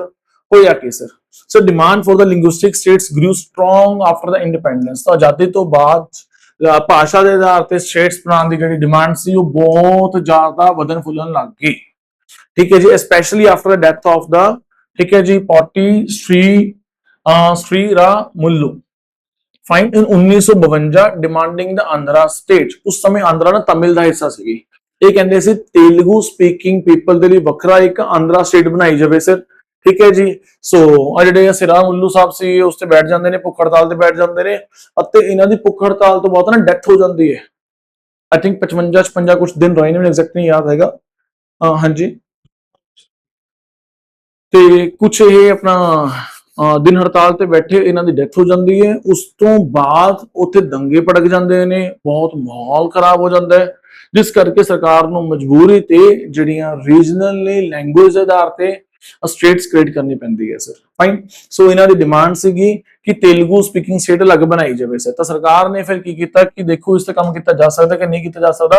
सरकार ने उहदे लई स्टेट्स रीऑर्गेनाइजेशन कमीशन, जो कि फैजल अली कमीशन जिन्होंने बोलिया जाता है, 1953 दे विच गठन किया। मैं तुहानूं एक अलग शेड्यूल भी दे दांगा, चार्ट भी दे दांगा, लिस्ट भी दे दांगा, जिहदे विच वखरे कमीशन दे नाम लिखे हुए ने, कदों बने ने, किसी चेयरमैनशिप च बने ने, पर्पस की है। फाइन, वो अलग तो कर लांगे एक, पर ਜਿਹੜੇ ਵਿੱਚ ਵਿੱਚ ਆਈ ਜਾਂਦੇ ਨਾਲ ਕਵਰ ਅਪ ਕਰੀ ਚੱਲੋ, ਪਰ ਇੱਕ ਅਲੱਗ ਤੋਂ ਇੱਕ ਸ਼ਡਿਊਲ ਕਰ ਲਾਂਗੇ from scratch to end sir, ਠੀਕ ਹੈ ਜੀ, ਜਿਹਦੇ ਵਿੱਚ ਆਪਾਂ ਸਾਰੇ ਕਮਿਸ਼ਨਸ ਜਾਂ ਕਮੇਟੀਜ਼ ਜੋ ਇੰਪੋਰਟੈਂਟ ਨੇ, ਜੋ ਅੱਜ ਤੱਕ ਸਾਡੇ ਹਿੰਦੁਸਤਾਨ ਚ ਫਾਰਮ ਹੋਈਆਂ ਨੇ, ਉਹਨਾਂ ਦਾ ਪਰਪਸ ਕੀ ਹੈ, ਉਹ ਇੱਕ ਚਾਰਟ ਦੇ ਮਾਧਿਅਮ ਦੇ ਰਾਹੀਂ ਆਪਾਂ ਉਸ ਨੂੰ ਕਰ ਲਾਂਗੇ ਕਵਰ ਸਰ, ਠੀਕ ਹੈ। So its recommendation led to the this act sir. Fine. So होया कि so reorganize states primarily on the linguistic lines. ਤਾਂ ਲਿੰਗੁਇਸਟਿਕਸ ਦੇ ਆਧਾਰ ਤੇ ਕੀ ਹੋਇਆ ਸਰ, ਲਿੰਗੁਇਸਟਿਕ ਦੇ ਆਧਾਰ ਤੇ ਕੀ ਹੋਇਆ, ਸਟੇਟਸ ਨੂੰ ਰੀਆਰਗੇਨਾਈਜ਼ ਕੀਤਾ ਗਿਆ ਸਰ। ਸਰ ਜਿਹੜਾ ਪਹਿਲੇ ਕਨਸੈਪਟ ਮੈਂ ਤੁਹਾਨੂੰ ਪਹਿਲੇ ਸਿਖਾਇਆ ਸੀਗਾ ਨਾ, ਏ ਬੀ ਸੀ ਡੀ ਸੀ ਸਟੇਟ ਸੀ, ਉਹ ਕਨਸੈਪਟ ਕੀ ਸੀ, ਉਹ खत्म कर दिता गया, एबॉलिश कर दिता गया, की कर दिता गया, हो एबॉलिश कर दिता गया categories of part A B C and D states ਦਾ ਜੋ ਕਨਸੈਪਟ ਸੀਗਾ ਸਰ। ठीक है जी, तो उस तो बाद फिर 14 स्टेट्स बन के आई हैं सर, 6 यूटीज बनिया उस समय, इफेक्टिव फ्रॉम द 1 नवंबर 1956, सेलिब्रेटेड एज जिन्हों से की बोलते हैं स्टेट्स रीऑर्गेनाइजेशन डे, जो कि स्टेट्स रीऑर्गेनाइजेशन डे वजों मनाया जाता है। उस तो बाद सर होया की सर न्यू स्टेट्स बनिया केड़ी-केड़ी सर, केरल स्टेट बनी, कौन कौन मर्ज होया सर मलयालम स्पीकिंग एरियाज मर्ज होए, केड़े-केड़े एरिया से सर, ट्रैवनकोर बहुत बड़ा एरिया सर, जिस कई जिले आंदे ने सर, कोचिंग बहुत बड़ा एरिया सर, उस विच कई जिले आंदे ने सर। ठीक है जी, मालाबार हैगा तो 3 रीजन्स कह लो, मैं डिस्ट्रिक्ट्स नहीं बोलांगा, इहदे विच कई जिले आंदे ने सर। तो 3 रीजन्स जो कि मलयालम स्पीकिंग पीपल दे सीगे सर, उन्हां नूं इकट्ठा करके केरल बनाया गया, जिहदे विच ट्रैवनकोर आ गया, कोचिन आ गया ते मालाबार आ गया सर। उस तो बाद आंध्र प्रदेश बनाया गया, जिहदे लई ओह भुख हड़ताल कर रहे सी भरा जी। ठीक है जी, सो वैसे पंडित नेहरू साहब कहते हैं कि साने उन्होंने भुख हड़ताल करके नहीं बनाया, वैसे वो कहते हैं, पर मतलब कि तीली उत्थों ही लगी सी सर, मामला उत्थों ही भखिया सी सारा सर। ठीक है जी, ते एनी हाउ कर so enlarge Andhra plus Telugu areas ਨੂੰ ਇਕੱਠੇ ਕਰਕੇ ਉਹਦਾ हैदराबाद ਨੂੰ क्या बनाया गया, आंध्रा बनाया गया सर। उस तो बाद मध्य प्रदेश बनाया गया sir, formed by the merging Madhya Bharat, Vindhya Pradesh and Bhopal sir. ठीक है जी, so by merging Madhya Bharat, Vindhya Pradesh and Bhopal sir, की बनाया गया मध्य प्रदेश सर। ठीक है जी, उस तो बाद पैप्सू ਨੂੰ ਕਿਚ ਮਰਜ ਕਰਤਾ ਸਰ, ਪੰਜਾਬ ਦੇ ਵਿੱਚ। फाइन, पंजाब हो गया सर, अगे पंजाब अलग सीगा, पैप्सू अलग सीगा, तो पैप्सू के 8 एरिया से ਆਪਾਂ ਗੱਲ कर चुके हैं उसकी सर। ठीक है ना, नाभा जिंद मलेरकोटला ਉਹਦੀ ਗੱਲ हो चुकी है, पटियाला रियासत दी सर, वो किस मर्ज हो गया, पंजाब च मर्ज हो गया। पैप्सू और पंजाब ਦਾ डिफरेंस ਕੀ ਆਲਰੇਡੀ ਪਿਛਲੀ ਕਲਾਸਾਂ ਚ ਕਵਰ ਹੋ ਚੁੱਕੇ डिटेल ਦੇ ਵਿੱਚ।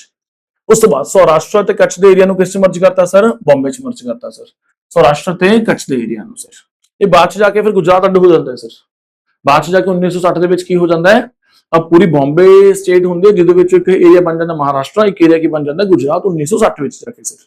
ठीक है जी, फिर उस तो बाद माइसोर स्टेट जिन्होंने बाद विच कर्नाटका कहा जान लग्या, उसका भी हिस्सा वधाया गया सर। सो ये 1956 च इन्ना कुछ होया सीगा sir, that was a major reshuffling sir. ठीक है जी, केरल निकल के आंदा है सर, आंध्र प्रदेश निकल के आंदा है, उस तो बाद मध्य प्रदेश निकल के आंदा है, पंजाब निकल के आंदा है सर, सौराष्ट्र ते कच्छ मर्ज हो जांदे ने गुजरात दे विच सर। ठीक है जी, और कर्नाटक का एरिया का दायरा बढ़ाया जाता है सर। तो कुल मिला के 1 नवंबर 1956 ਨੂੰ 14 स्टेट्स ਅਤੇ 6 यूटीज का गठन किया जाता है सर, जिन्हों से स्टेट रीऑर्गेनाइजेशन डे कह के भी मनाउने आ सर। उस तो बाद sir India moved from the, हुण ਇਹਦੇ ਨਾਲ ਹੋਇਆ ਕਿ ਸਰ ਇੰਡੀਆ मूव किया, ਜਿਹੜਾ ਉਹਨਾਂ ਨੇ ਪਹਿਲੇ ਕੰਪਲੈਕਸ ਪੈਚਵਰਕ ਬਣਾਇਆ ਹੋਇਆ ਸੀ ਨਾ, A B C D ਦੇ ਕਨਸੈਪਟ ਬਣਾ ਰੱਖਿਆ, ਉਸ ਖਾਸਾ ਕੰਪਲੈਕਸ ਸੀਗਾ ਸਰ ਉਹ। ਠੀਕ ਹੈ ਨਾ ਜੀ, ਉਹ ਉਹਦੇ ਅੰਡਰ ਹੈ, ਜੋ ਸਾਡੇ ਅੰਡਰ ਹੈ, ਜੋ ਇੰਡੀਪੈਂਡੈਂਟ ਹੈ ਜੀ, ਉੱਥੇ ਸ਼ਾਸਕ ਲਾਇਆ ਹੋਇਆ ਜੀ, ਉਹ ਸਾਰਾ ਹੀ ਉਹ ਬਚਾ ਹੋਇਆ ਸੀਗਾ ਸਰ। ਹੁਣ ਇਹ ਸਭ ਕੁਝ ਨਹੀਂ ਹੈ ਇਹਦੇ ਵਿੱਚ। ਠੀਕ ਹੈ ਜੀ, ਹੁਣ ਸਿੰਪਲ ਆਇਆ ਸਟੇਟਸ ਔਰ ਯੂਟੀਜ਼, ਦੈਟਸ ਇਟ ਸਰ। ਸਟੇਟਸ ਆਪਣਾ ਖੁਦ ਚੱਲਣਗੀਆਂ, ਯੂਟੀਜ਼ ਕੀ ਹੋਣਗੀਆਂ, ਉਹਨਾਂ ਨੂੰ ਡਾਇਰੈਕਟਲੀ ਅੰਡਰ ਕੇਂਦਰ ਦੇ ਰੂਲ ਦੇ ਤਹਿਤ। So India moved from a complex patchwork of the provinces and princely states to a more rational linguistic structure sir। ਤਾਂ ਲੈਂਗੁਏਜ ਦੇ ਆਧਾਰ ਤੇ ਬਣ ਗਏ ਸਰ। ਉਸ ਤੋਂ ਬਾਅਦ ਪਰ ਸਰਕਾਰ ਨੇ ਕੀ ਕੀਤਾ, ਇੱਕ ਜ਼ੋਨਲ ਕਾਉਂਸਲ ਦਾ ਕਨਸੈਪਟ ਲੈ ਕੇ ਆਈ, ਜ਼ੋਨਲ ਕਾਉਂਸਲਸ ਕੱਢਣ ਕੀਤੀਆਂ, ਜ਼ੋਨਲ ਕਾਉਂਸਲਸ ਬਣਨਗੀਆਂ ਜੋ ਆਪਸ ਦੇ ਵਿੱਚ ਕੀ ਕਰਨਗੀਆਂ, ਸਟੇਟਸ ਇੱਕ ਦੂਸਰੇ ਨਾਲ ਤਾਲਮੇਲ ਕਰਨਗੀਆਂ, ਆਪਸ ਦੇ ਵਿੱਚ ਕੋਈ ਉਹਨਾਂ ਨਾਲ ਗੱਲਬਾਤ ਕਰਨੀ ਹੈ, ਕੋਈ ਰਿਵਰ ਡਿਸਪਿਊਟ ਹੈ ਤੇ ਇੱਕ ਜ਼ੋਨਲ ਕਾਉਂਸਲ ਗਠਨ ਕਰ ਦਾਂਗੇ ਸਰ, ਨਾਰਥ ਕਾਉਂਸਲ, ਇਹ ਕਾਉਂਸਲ, ਈਸਟ ਕਾਉਂਸਲ। तो एक एनुअली मीटिंग सद लिया करो, बाई एनुअली मीटिंग सद लिया करो, आपस बैठ के आपस में डिस्कस कर लो, ताकि प्रॉपर कोऑर्डिनेशन कम्युनिकेशन स्टेट्स के दरमियान बनया रहे सर। उस तो बाद बॉम्बे रीऑर्गेनाइजेशन एक्ट 1960 आ गया सर। तो स्टेट रीऑर्गेनाइजेशन की गल चल रही है, गल की पहले जम्मू कश्मीर की सर, उस तो बाद गल की 1956 वाले रीऑर्गेनाइजेशन एक्ट की सर, हुण गल कर रहे हैं 1960 वाले सर। जब तक ये तीनों टॉपिक्स असं नहीं करांगे, साडा टॉपिक अधूरा है सर। असं रीऑर्गेनाइजेशन नहीं समझ सकते, असं आर्टिकल 2 और 3 नहीं समझ सकते सर। आर्टिकल 2 और 3 ਨੂੰ ਸਮਝਣ ਦੇ ਲਈ ਸਾਰਾ ਕੁਝ ਪੜਨਾ ਜ਼ਰੂਰੀ ਹੈ ਸਰ। ਫਾਈਨ, ਉਸ ਤੋਂ ਬਾਅਦ ਤਾਂ ਬੰਬੇ ਰੀਆਰਗੇਨਾਈਜੇਸ਼ਨ ਐਕਟ 1960 ਸਰ। ਸੋ ਬੰਬੇ ਨੂੰ 1960 ਦੇ ਵਿੱਚ 2 यूनिलिंगुअल सर, ठीक है ना, गुजराती भी पर अलग हो गए और मराठी वाले अलग हो गए, 2 यूनिलिंगुअल स्टेट्स बनाए गए ऑन द लिंग्विस्टिक लाइंस। ठीक है जी, जो मराठी एरिया स्पीकिंग लोग सी महाराष्ट्र बन गया सर, ਤੇ गुजराती वाले की बन गया, गुजरात बन गया सर। सो 1 ਮਈ 1960 ਨੂੰ ਮਹਾਰਾਸ਼ਟਰ ਡੇ ਤੇ ਗੁਜਰਾਤ ਡੇ ਵਜੋਂ ਵੀ ਸੈਲੀਬ੍ਰੇਟ ਕੀਤਾ ਜਾਂਦਾ ਹੈ। ठीक है जी। So this was a direct follow up to the 1956 act sir. 1956 act ਦੇ ਤੁਸੀਂ ਕੰਟੀਨਿਊਟੀ ਵਿੱਚ ਵੀ ਰੀਡ ਕਰ ਸਕਦੇ ਹੋ ਸਰ। फाइन, क्योंकि ये लैंग्वेजेस आर ही बने हैं सर। सो Bombay state remained bilingual and face strong agitation. तो क्योंकि जाहिर जी गल है कि 1956 ਦੇ ਵਿੱਚ ਕੁਝ ਸਟੇਟਸ ਬਣੀਆਂ ਸੀ on the basis of language, ਤਾਂ ਇਹਨਾਂ ਏਰੀਆ 'ਚ ਰੌਲਾ ਪੈਣਾ ਸ਼ੁਰੂ ਹੋ ਗਿਆ ਵੀ ਭਾਈ ਸਾਨੂੰ ਵੀ ਹੁਣ ਅੱਡ ਕਰ ਦਿਓ, ਮਰਾਠੀ ਅੱਡ ਕਰ ਦਿਓ, ਗੁਜਰਾਤੀ ਅੱਡ ਕਰ ਦਿਓ ਸਰ। ਲੋ ਜੀ ਹੋ ਗਿਆ ਸਰ। ਨਾਓ ਕੁਝ ਹੋਰ ਸਟੇਟਸ ਬਣੀਆਂ ਸਰ, ਉਸ ਨੂੰ ਕ੍ਰੋਨੋਲੋਜੀਕਲ ਆਰਡਰ ਦੇ ਵਿੱਚ ਦੇਖ ਲੈਂਦੇ ਆ ਸਰ ਕਿਹੜੀਆਂ ਕਿਹੜੀਆਂ ਨਵੀਆਂ ਸਟੇਟਸ ਬਣ ਕੇ ਆਈਆਂ ਸਰ। ठीक है, 1962 ਦੇ ਵਿੱਚ ਬਣਦੀ ਹੈ ਨਾਗਾਲੈਂਡ ਸਰ। ਨਾਗਾਲੈਂਡ ਨਿਕਲਦੀ ਹੈ ਅਸਮ ਏਰੀਆ ਦੇ ਵਿੱਚੋਂ sir. Naga hills plus Tuensang frontier division ਨੂੰ ਇਕੱਠਾ ਮਿਲ ਕੇ ਕਿਆ ਬਣਾ ਦਿੱਤਾ ਜਾਂਦਾ ਨਾਗਾਲੈਂਡ 1962 ਦੇ ਵਿੱਚ। 1962 ਦੇ ਵਿੱਚ ਕਿਆ ਨਿਕਲਦਾ ਨਾਗਾਲੈਂਡ, ਕਿੱਥੋਂ ਨਿਕਲਦਾ ਫਰੋਮ ਅਸਮ ਸਰ। ਠੀਕ ਹੈ ਜੀ। ਉਸ ਤੋਂ ਬਾਅਦ 1966 ਦੇ ਵਿੱਚ ਠੀਕ ਹੈ ਜੀ ਹਰਿਆਣਾ ਅੱਡ ਹੋ ਜਾਂਦਾ ਹੈ ਪੰਜਾਬ ਤੋਂ, ਅਤੇ ਪੰਜਾਬ ਦਾ ਕੁਝ ਹਿੱਸਾ निकल के हिमाचल प्रदेश शहर हो जाता है, जो कि हिमाचल ऑलरेडी की यूटी सी, उसकी ऐ करो यूटी बड़ी होगी सर। ऑलरेडी हिमाचल यूटी सी, पंजाब चो कुछ एरिया निकल के हिमाचल यूटी च ऐड हो जाता है और हिमाचल यूटी बड़ी हो जाती है सर। ठीक है जी। तो पंजाब लिंग्विस्टिक बेस से अलग हो गया, पंजाबी सूबा मूवमेंट चल रही सी साडे पंजाब दे विच। ठीक है, चंडीगढ़ नूं यूटी बनाया गया सर। फाइन, वैसे मैं थोड़ा हिमाचल के बारे थोड़ा जिहा बात गल करते हैं, थोड़ी जी होर गल करनी है मैंने किहड़े-किहड़े एरिया अड होए सर। उस तो बाद तो 1970-71 ਦੇ ਵਿੱਚ ਆ ਕੇ क्या ਹੁੰਦਾ है हिमाचल प्रदेश पूरा स्टेट बन जाता है, क्योंकि यूटी चल रहा सीगा ना, फिर उन्होंने स्टेट का टैग मिल गया सर। ठीक है जी। उस तो बाद 1971 ਦੇ ਵਿੱਚ क्या बनता है सर मणिपुर, त्रिपुरा, मेघालय सर। इन्हां नूं पूरा स्टेटहुड मिल जाता है। क्या मिल जाता है स्टेटहुड मिल जाता है सर, मणिपुर, त्रिपुरा ਅਤੇ मेघालय सर। ठीक है जी। कदों मिलता है 1971 ਦੇ ਵਿੱਚ मणिपुर, त्रिपुरा ਅਤੇ मेघालय सर, ਅਤੇ मेघालय सर। ठीक है जी। उस तो बाद ਤਾਂ मणिपुर ਅਤੇ मेघालय सर। ओके हो गया सर, इन्हां ਨੂੰ स्टेटहुड मिल जाता है सर। नाउ गल करते हैं सर मिजोरम एंड अरुणाचल प्रदेश ਨੂੰ क्या बना दिता जाता है यूटीज बना दिता जाता है। ठीक है जी। ਤੇ मिजोरम ਅਤੇ अरुणाचल ਅਤੇ अरुणाचल सर। ठीक है जी। सो अरुणाचल तो देख लो अज कितनी बड़ी स्टेट है सर। की बना दिता है उसनू यूटी, किहदे नाल लगदा है चाइना दे नाल, क्योंकि बॉर्डर स्टेट है सर, तो उस मद्देनजर रखते हुए क्या बना दिता है यूटी बना दिता जाता है सर। ठीक है जी। उस तो बाद अगली गल किहदी कर रहे हैं सर मिजोरम की सर। ठीक है जी। तो मणिपुर नू स्टेट बनाया गया सर। मणिपुर च हालात अज भी सामान्य नहीं है, मणिपुर च हालात अज भी सामान्य नहीं है सर। उस तो बाद सर गल करते 1975 की पहले भी गल हो चुकी है, सिक्किम राज्य बनया सीगा है ना, 22nd स्टेट बनया सीगा through the 36 constitutional amendment act. ठीक है ना, 36वें संशोधन दे राही, 35वें संशोधन दे राही वो एसोसिएट स्टेट बनया सीगा। वो की बन गया सीगा एसोसिएट स्टेट बनया सीगा सर। ठीक है जी। 1975 ਦੇ ਵਿੱਚ 36वें संशोधन राही वो 22वां स्टेट बन गया सीगा सर।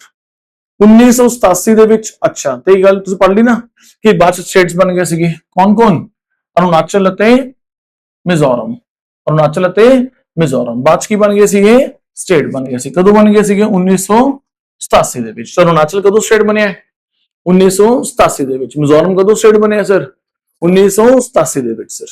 ठीक है जी। 1971 ਦੇ ਵਿੱਚ ਕੀ ਬੰਦੇ ਨੇ ਉਹ यूटीज, 1971 ਚ ਕੀ ਬੰਦੇ ਨੇ ਉਹ यूटीज, ਕੀ ਬਣ ਜਾਂਦੇ ਨੇ ਉਹ यूटीज। ठीक है जी। उस तो बाद 1987 ਦੇ ਵਿੱਚ ਗੋਆ ਨੂੰ ਵੀ ਕੀ ਮਿਲ ਜਾਂਦਾ ਹੈ ਸਟੇਟਹੁਡ ਮਿਲ ਜਾਂਦਾ ਹੈ। ਕੀ ਮਿਲ ਜਾਂਦਾ ਹੈ ਸਟੇਟਹੁਡ ਮਿਲ ਜਾਂਦਾ ਹੈ ਫਰੋਮ ਦਾ यूटी ਸਰ।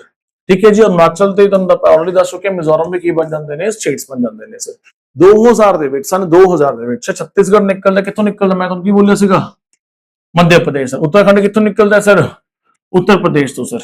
ਅਤੇ झारखंड ਕਿੱਥੋਂ ਨਿਕਲਦਾ ਹੈ ਸਰ ਬਿਹਾਰ ਤੋਂ ਸਰ। ਤੇ ਛੱਤੀਸਗੜ੍ਹ ਰਾਜ ਉੱਤਰਾਖੰਡ ਰਾਜ ਬਣਦੇ ਨੇ ਸਰ 9 ਨਵੰਬਰ ਨੂੰ, ਅਤੇ झारखंड ਕਦੋਂ ਬਣਦਾ ਹੈ ਸਰ 15 ਨਵੰਬਰ ਸਨ 2000 ਨੂੰ, ਯਾਨੀ ਕਿ ਨਵੰਬਰ 2000 ਨੂੰ ਸਰ। ਠੀਕ ਹੈ ਜੀ। ਉਸ ਤੋਂ ਬਾਅਦ ਫਿਰ 2014 ਦੇ ਅੰਦਰ ਕੌਣ ਬਣ ਜਾਂਦਾ ਹੈ ਸਰ तेलंगाना सर। कितों बन जाता है फ्रॉम आंध्रा सर। ठीक है जी। उस तो बाद गल करते हैं sir Himachal sir. Himachal was already a UT since कदों 1 नवंबर 1956, सिंस 1 नवंबर 1956 सर। ठीक है जी। Now in 1966 it remained a UT but a much bigger by absorbing the hill regions from the Punjab sir। तो 1956 ਨੂੰ ਹਿਮਾਚਲ यूटी बनदी है। 1966 ਦੇ ਵਿੱਚ ਜਦੋਂ ਪੰਜਾਬ ਅੱਡ-ਅੱਡ ਹੋ ਰਹੇ ਹੁੰਦੇ ਨੇ ਤਾਂ ਪੰਜਾਬ ਦਾ ਕੁਝ ਹਿਲੀ ਏਰੀਆਸ ਕਿਸ ਜਾ ਕੇ ਮਰਜ ਹੋ ਜਾਂਦੇ ਨੇ ਹਿਮਾਚਲ यूटी ਚ ਮਰਜ ਹੋ ਜਾਂਦੇ ਨੇ, ਜੋ ਕਿ ਆਲਰੇਡੀ ਐਗਜ਼ਿਸਟਡ यूटी ਹੈ फ्रॉम 1956 सर, तो यानी कि 1966 आंदे आंदे बड़ी यूटी बन जाता है सर। ठीक है जी। उस तो बाद 1956 ਦਾ ਜਿਹੜਾ ਹਿਮਾਚਲ ਯੂਟੀ ਸੀਗਾ ਸਰ, ਉਹਦੇ ਵਿੱਚ 올ਡ ਪ੍ਰਿੰਸਲੀ ਸਟੇਟ ਸੀਗੇ। ਤੁਸੀਂ ਮੰਨ ਕੇ ਚੱਲੋ ਜਿਹਦੇ ਵਿੱਚ ਕੁਝ ਏਰੀਆ ਸ਼ਿਮਲਾ ਦਾ ਸੀਗਾ, ਚੰਬਾ, ਮੰਡੀ, ਬਿਲਾਸਪੁਰ, ਸਿਰਮੌਰ। 1966 ਦੇ ਵਿੱਚ ਕੁਝ ਏਰੀਆ ਜੋ ਕਿ ਪੰਜਾਬ ਦੇ ਹਿਲੀ ਏਰੀਆ ਸੀ, ਉਦਾਹਰਨ ਤੌਰ ਤੇ ਕਾਂਗੜਾ, ਕੁੱਲੂ, ਲਾਹੌਲ ਸਪੀਤੀ, ਕੁਝ ਸ਼ਿਮਲਾ ਦਾ ਕੁਝ ਐਡ ਆਨ ਹੋਰ ਏਰੀਆ ਸੀਗਾ ਜੋ ਕਿ ਪੰਜਾਬ 'ਚ ਸੀਗਾ, ਉਹ ਵੀ ਕਿਸ ਮਰਜ ਹੋ ਜਾਂਦਾ ਹੈ, ਪੂਰੇ ਫੁੱਲ ਵੱਡਾ ਸ਼ਿਮਲਾ ਜ਼ਿਲ੍ਹਾ ਬਣ ਜਾਂਦਾ ਹੈ ਸਰ। ਠੀਕ ਹੈ ਜੀ। ਸੋ this was that sir. Now sir एक गल करते हैं सर, एक वर्ड यूज होता है कॉन्स्टिट्यूशनल ऑर्डर। की वर्ड यूज होता है constitutional order 272 sir. Sir constitutional order word use किया जाता है कॉन्स्टिट्यूशनल अमेंडमेंट एक्ट, संविधानिक संशोधन और कॉन्स्टिट्यूशनल ऑर्डर च फर्क की होंगे सन, ये देखने सर। फाइन। तो कई बार तुम वर्ड पढ़ोगे अखबार के कितने भी पढ़ोगे, बुक के वर्ड पढ़ोगे कॉन्स्टिट्यूशनल ऑर्डर सर। तो दोनों च फर्क की होंगे सर, वो मैं तुहानू अगे जाके दसदा फर्क क्या होंगे सर। ठीक है जी। सो नाउ पहले गल करन लग्या सर मैं कॉन्स्टिट्यूशनल, पहले ऐ करदा कॉन्स्टिट्यूशनल ओदी गल कर लेंगे, फर्क ही देख लेंगे सर, वो बाद च पढ़ते हैं सर ओदा। ठीक है जी। Now modification important, yes. ठीक है, पहली गल तो देखते हैं कॉन्स्टिट्यूशनल अमेंडमेंट एक्ट और कॉन्स्टिट्यूशनल ऑर्डर च फर्क ही होंदा सर। संवैधानिक संशोधन वो तो बड़े सारे पढ़ चुके हो, 36, 35, 42, 44। ठीक है ना, वो तो बहुत सारे पढ़ चुके हो, 91, 92 तो बहुत सारे पढ़ चुके हो। ठीक है, फिफ्थ की गल हुई सी। सो कॉन्स्टिट्यूशनल जो अमेंडमेंट एक्ट होंदा उन्होंने कॉन्स्टिट्यूशन अमेंडमेंट एक्ट बोलते हैं, कॉन्स्टिट्यूशन ऑर्डर बोलते हैं, शॉर्टकट ਉਹਦਾ सीईओ हैगा सर। ਜਿਹੜਾ कॉन्स्टिट्यूशनल अमेंडमेंट एक्ट ਉਹਨੂੰ कौन पारित करता है, ਉਹਨੂੰ पार्लियामेंट पारित करती है यूजिंग आर्टिकल 368, यूजिंग आर्टिकल 368। तो कई तरीके नाल हुंदा, सिंपल मेजोरिटी वाला प्रावधान भी हैगा, जिवें अगर स्टेट्स दी बाउंड्रीज ऑल्टर करनी है सिंपल प्रावधान हो जाएगा। ठीक है ना, कुछ केसेस विच 2/3 मेजोरिटी चाहिए है, कुछ स्टेट्स विच कुछ सिचुएशंस विच 2/3 मेजोरिटी तो अलावा हाफ स्टेट्स दी अप्रूवल भी चाहिए है सर। वो तो यूजिंग आर्टिकल 368 है सर। ठीक है, जो कॉन्स्टिट्यूशन ऑर्डर होंदा वो कौन इशू करता है, क्योंकि ऑर्डर है ना तो राष्ट्रपति महोदय इशू करते हैं। कौन इशू करता है, राष्ट्रपति महोदय, ना कि ये पार्लियामेंट तो पारित करवाना पैंदा है सर। मेरी गल समझ आ रही कि नहीं। उस तो बाद जेड़ा ये हुंदा यूजिंग आर्टिकल 368 हुंदा, इहदे लई कुछ स्पेसिफिक आर्टिकल्स ने, उन आर्टिकल्स दा प्रयोग करके सिर्फ उन एरियाज दे उपर लागू हुंदा order sir. Using article number 370, 371, 371 ए तो लेके जे तक, तो ऐसे कुछ आर्टिकल्स हैगे ने जिहदे तहत राष्ट्रपति महोदय नूं पावर मिलदी है कि कॉन्स्टिट्यूशन ऑर्डर जारी कर सकते हैं, ते वो जेड़ा ऑर्डर है उस पर्टिकुलर एरिया दे उपर लागू होगा सर, या स्टेट उपर लागू होगा। उस तो बाद अगर तुसी संशोधन पास कराना है तो तुहानू पता है कि इहदे लई तां वैसे बहुत रेयर केसेस दे विच ऑर्डिनरी मेजोरिटी चाहिदी है ना, वो तो सिर्फ उस केस दे विच ही है।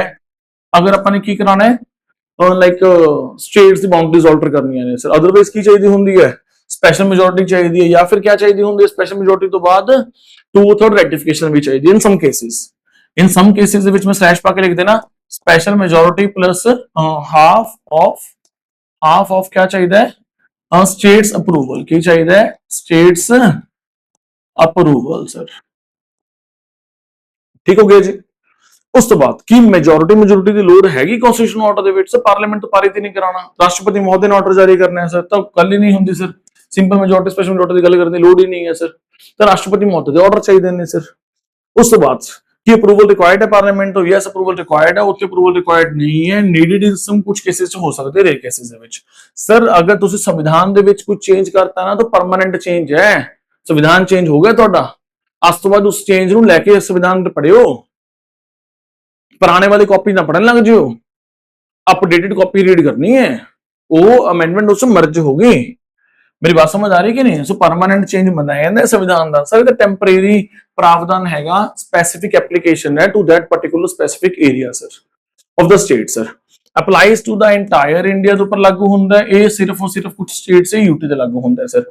उदाहरण तौर पे 42nd amendment act, 44th amendment act sir. ठीक है जी। उस तो बाद constitution order number 272 73 Jammu Kashmir 2019 है ना, कॉन्स्टिट्यूशन ऑर्डर नंबर 44 1954 सर, वगैरह वगैरह सर। उदाहरण तौर पे 101 एक्ट हो गया, 103 हो गया सर, वगैरह वगैरह।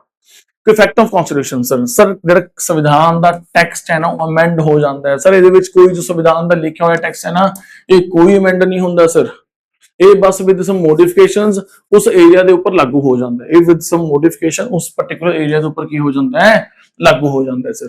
सर अगर इसनू खत्म किया जा सकता, वैसे तो नहीं, मतलब कॉन्स्टिट्यूशन अमेंडमेंट को वैसे नहीं उड़ाया जा सकता। अगर संविधान अमेंड हो गया, आर्टिकल 368 पावर दे रहे हैं सर, कोई समस्या नहीं है। सिर्फ और सिर्फ सुप्रीम कोर्ट ता इंटरफेयर कर दिया अगर बेसिक स्ट्रक्चर हर्ट होता है, otherwise normal interfere supreme court नहीं करती सर। ठीक है जी, पर यह चैलेंज किया जा सकता है, ਇਹਦਾ स्कोप नैरो है सर। की गल कर रहे हैं कॉन्स्टिट्यूशनल ऑर्डर की सर। लियाओ जी हम कुछ एक ऑर्डर रीड करिए सर। हाँ जी, हाँ जी, हाँ जी, economic weaker section sir. EWS means economic weaker section sir. ठीक है जी। सो आप जा सकते हो, जाना है? डू यू वांट टू आगे मूव करिए। The constitutional application to the Jammu and Kashmir order 2019 CO number 272 थक गए पुत्र हैं। अगर जितने भर्ती हो गए उस ऑफिसर ने कहा था कि बेटा संडे भी लगा के जाना है, इस बार काम बहुत ज्यादा है, फिर की करोगे? हैं, नहीं समझे? एनीहाउ कंटेंट आगे जानते हो बेटा।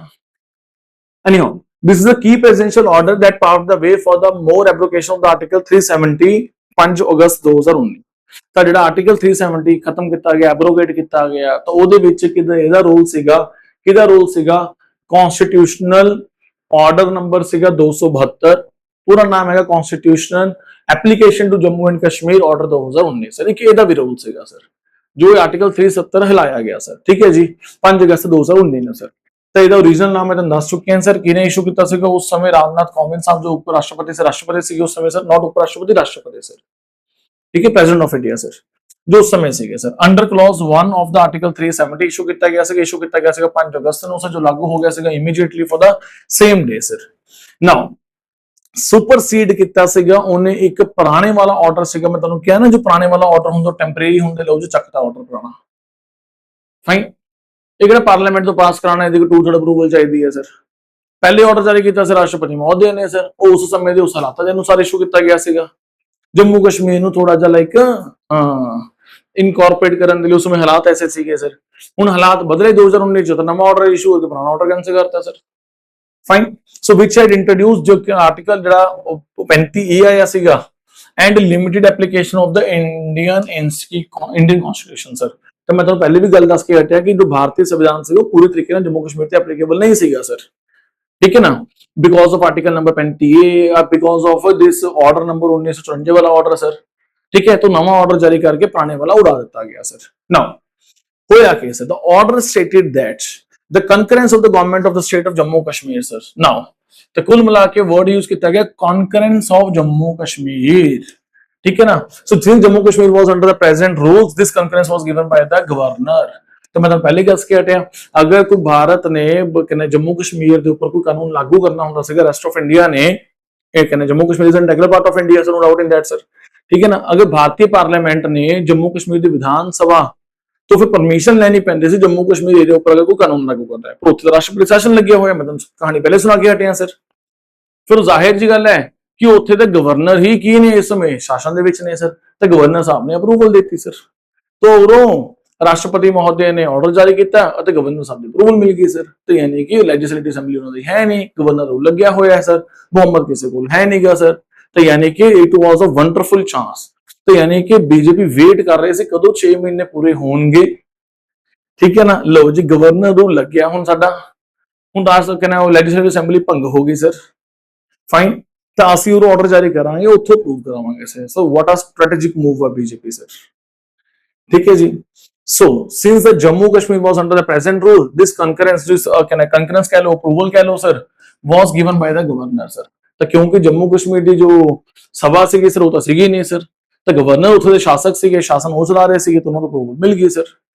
Fine, appointed by the centre sir, तो सेंटर ने अपॉइंट किए हुए तो अप्रूवल मिलनी हो सीगी sir to apply the entire Indian constitution sir. हुण गल ध्यान नाल सुनियो, गल ध्यान नाल सुनियो सर। To apply the entire Indian constitution as amended from time to time, कहंदा तां जेड़ा पूरा साडा भारतीय संविधान है जो कि समय समय ते संशोधित होया है, पूरा दा पूरा अलॉन्ग विद ऑल दी संशोधन अज तो बाद जम्मू कश्मीर ते एप्लीकेबल होएगा sir, without any separate treatment and exception. तो मोदी साहब जो हर रैली दे विच बोलदे सीगे है ना कि कदे भी जो नेता होंदा वो दो नहीं होंदे, एक होंदा सर। यानी कि जो देश का जो नेता होएगा, हेड होएगा, वो एक होना चाहिए, जो प्रधान है एक होना चाहिए, ना कि दो प्रधान होने चाहिए सर। फाइन, तो दो प्रधान से काम नहीं चलेगा, एक प्रधान होना चाहिए सर। ठीक है, सो विदाउट एनी एक्सेप्शंस और मॉडिफिकेशन जो कि साडे देश की जरूरत सी सर।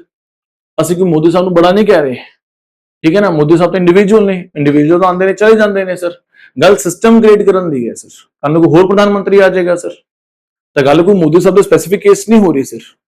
ठीक है ना। तो कहने का मतलब ये है कि एक देश एक विधान का नारा जो दिता जाता है वो साबित होया सर। पूरे देश इको संविधान लागू होगा, नहीं तो फिर हर कोई अपने संविधान की डिमांड करने लग जाएगा सर। फिर टोटे होने तो बचा थोड़ी सकता है सर। फिर हर कोई अपने सोचूगा सर। 1909 ਚ ਵੀ ਹੋਇਆ ਸੀ ਪਾਰਲੀਮੈਂਟੋ ਦੇ ਵਿੱਚ, ਮੁਸਲਮਾਨ ਆਪਣਾ ਸੋਚਣ ਲੱਗੇ, ਹਿੰਦੂ ਆਪਣਾ ਸੋਚਣ ਲੱਗੇ, ਦੇਖ ਲਓ ਕਰਦੇ ਕਰਾਂਦੇ ਹੋਇਆ ਕਿ ਬਟਵਾਰਾ ਸਰ। और बंटवारा कितना पेनफुल से, किन्नियां लाशां बिछियां, किन्ना सारा रीशफलिंग हुई, किन्ने लोगों ने अपने घर छड्डने पे सर, और किन्ना हॉरिफिक सीगा सर वो। ठीक है ना, किन्ने लखां लोगों की जान गई सर, सारी उम्र लिए अपने दुश्मन मान के बैठ गए सर। तो इस तरीके का बीज बोना बहुत गलत होंदा है सर। फाइन, तो असीं इस तरीके का कोई बीज नहीं बोना चाहते जिहदे विच हर एक मतलब कि माड़ा मोटा चल जांदा है। जिवें कोई ट्राइबल पीपल हैगे ने, उन्हां नूं कोई अपनी एरिया नाल प्यार है, तो असीं कह दिंदे कि बाहरला बंदा कोई उत्थे नहीं बसेगा, इन्ना कैसे कह देना। पर सारा कुछ ultimately under a single fabric of India के तहत होंदा है सर। वो सारे एक इंडिया के फैब्रिक से जुड़े हुए हैं सर, वो सब उसके तहत होंदा है। इंडिया तो बाहर है कि कुछ नहीं हो सकता सर। फाइन, उस तो बात है, तो विदाउट एनी एक्सेप्शंस और modification except the changes made through the its order itself. अगर कोई चेंजेस इस ऑर्डर के तहत किए जाने तो किए जाएंगे सर। ठीक है जी। Now this effectively remove the special status of that Jammu Kashmir enjoyed since 1949-54 तो बाद तो लेके हुण तक जो स्पेशल स्टेटस एंजॉय कर रहा सीगा वो रिमूव कर दिता गया sir. Now technique use modification of article 367, the order did not directly amend the article 370 sir। इन्हें directly 370 amend नहीं किया सर। इस ऑर्डर ने की किया, इंस्टेड इन्हें बड़े स्मार्टली 367 आर्टिकल इंटरप्रेट करता, उधर इंटरप्रिटेशन क्लॉज है उसको अमेंड किया सर। ਉਹਦੇ ਚ ਇੱਕ ਨਵਾਂ क्लॉज 4 ਐਡ ਕਰਤਾ ਸਰ। ठीक है जी, ਇਹਦਾ मतलब ਕੀ ਹੋਇਆ, ਕੁਝ ਟਰਮਸ ਸੀਗੀਆਂ ਜੰਮੂ ਕਸ਼ਮੀਰ ਦੇ ਲਈ ਉਹ ਚੇਂਜ ਹੋ ਗਈਆਂ ਸਰ। ਕੁਝ ਟਰਮਸ ਸੀਗੀਆਂ ਉਹ ਚੇਂਜ ਹੋ ਗਈਆਂ ਸਰ। ਕਿਹੜੀ ਟਰਮਸ ਚੇਂਜ ਹੋ ਗਈਆਂ, ਐਸਾ ਤੁਸੀਂ ਕੀ ਕਲੌਜ਼ 4 ਐਡ ਕਰਤਾ ਕਿ ਆਰਟੀਕਲ 367 ਦੇ ਵਿੱਚ ਕੁਝ ਟਰਮਸ ਚੇਂਜ ਹੋ ਗਈਆਂ ਸਰ। ਪਹਿਲੇ ਇੱਕ ਵਰਡ ਯੂਜ਼ ਹੁੰਦਾ ਸੀਗਾ ਸਦਰ ਰਿਆਸਤ head of the state sir. ਠੀਕ ਹੈ ਜੀ, ਅਪਾਇੰਟਡ ਬਾय ਦਾ, ਯਾਨੀ ਕਿ ਹੁਣ ਅਸੀਂ ਇਹਨੂੰ ਕੀ ਬੋਲਾਂਗੇ, governor of Jammu Kashmir sir. ਅਸੀਂ ਸਾਰੇ ਸਟੇਟ ਦੇ ਵਿੱਚ ਵਰਡ ਗਵਰਨਰ ਯੂਜ਼ ਕਰਦੇ ਸੀਗੇ, ਇਹ वर्ड की यूज कर रहे थे सदर रियासत सर।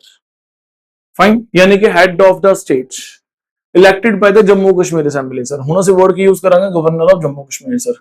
ਇਹ वर्ड यूज करते सी governor of the state, government of state word use करते सी। वर्ड ऐड कर दिता गया, हुण ਅਸੀਂ बोलते हैं Jammu and Kashmir state government. Jammu Kashmir की बनाता एक फुल फ्लेज्ड स्टेट बनाता लाइक अदर स्टेट्स, मतलब एज ऑफ नाउ स्टेट नहीं है, यूटी बनाता, वर्ड स्टेट गवर्नमेंट है। सरकार ने क्या रखे भी अगर कानून सानू लगे कि माहौल बिल्कुल ओके है सर, ਅਸੀਂ ਸਟੇਟਹੁੱਡ ਦੇਣ ਦੇ ਵਿੱਚ 1 ਮਿੰਟ ਲਗਾਣਾ ਹੈ sir.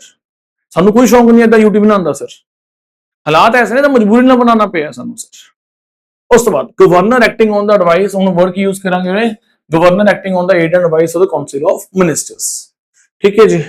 So constituent assembly of the states, ਇਹ ਕਹਿੰਦੇ ਸੀਗੇ, ਇਹ वर्ड यूज करते सी भी अगर कोई कहने जम्मू कश्मीर के कोई प्रावधान है ना अगर चेंज करने हैं तो जम्मू कश्मीर की सिर्फ कॉन्स्टिट्यूएंट असेंबली ही चेंज कर सकती है। असि वर्ड ही चकता कॉन्स्टिट्यूएंट असेंबली सर। ठीक है जी। दैट बॉडी एग्जिस्टेड इन 1950 दौर च हुंदी सी, यानी कि कोई चेंज ही नहीं कर सकता। तो उत्थे पॉलिटिशियंस कहते सी कि जम्मू कश्मीर का संविधान चेंज करना है ना तो दोबारा जम्मू कश्मीर की कॉन्स्टिट्यूएंट असेंबली बिठाओ सर। वो कदे बैठे नहीं, संविधान चेंज होना नहींगा। Jammu Kashmir was having a special privilege. Fine, so legislative assembly of the state word use करता हूं, असि की बोलते हैं legislative assembly of the state sir, जो कि बाकी जैसे की बोलते हैं लेजिस्लेटिव असेंबली बोलते हैं सर। ठीक है जी। सो इस तरीके से मॉडिफिकेशन किए गए सी क्लॉज ए। ठीक है जी। क्लॉज ए ਦੇ ਵਿੱਚ ਪਹਿਲੇ ਚੇਂजेस ਕੀ ਕੀਤਾ ਗਿਆ ਸੀ, ਰੈਫਰੈਂਸ ਟੂ ਕਨਸਟੀਟਿਊਸ਼ਨ ਸਰ। ਪਹਿਲੇ ਕਹਿੰਦੇ ਸੀ ਐਜ਼ ओरिजिनली ਅਪਲਾਈਡ, ਹੁਣ ਅਸੀਂ ਕੀ ਕਹਿੰਦਾ all the provisions now fully applied with all the modification with all the changes in the ਸੰਵਿਧਾਨ। ਜੋ ਸਾਡਾ ਸੰਵਿਧਾਨ ਹੈ ਉਹ fully applicable ਹੈ ਸਰ। ਸਾਨੇ ਜਿਹੜੀ ਉਹ ਡੈਫੀਨੇਸ਼ਨ ਸੀ ਚੇਂਜ ਕਰਤੇ ਸਰ। ਪਹਿਲੇ ਕਹਿੰਦੇ ਸੀ ਪੁਰਾਣਾ ਸੰਵਿਧਾਨ ਲਾਗੂ ਹੋਊਗਾ, ਜਿਹੜੇ ਚੇਂजेस ਨੇ ਉਹ ਲਾਗੂ ਨਹੀਂ ਹੋਣਗੇ। ਅਸੀਂ ਕਹਿੰਦੇ ਸਾਰਾ ਸੰਵਿਧਾਨ ਹੁਣ ਤੱਕ ਦੀਆਂ ਸਾਰੀਆਂ ਚੇਂजेस ਪੂਰਾ ਸੰਵਿਧਾਨ ਤੌਰ ਤੇ ਲਾਗੂ ਹੋਇਆ sir. Fine, as it is all the provisions now fully apply।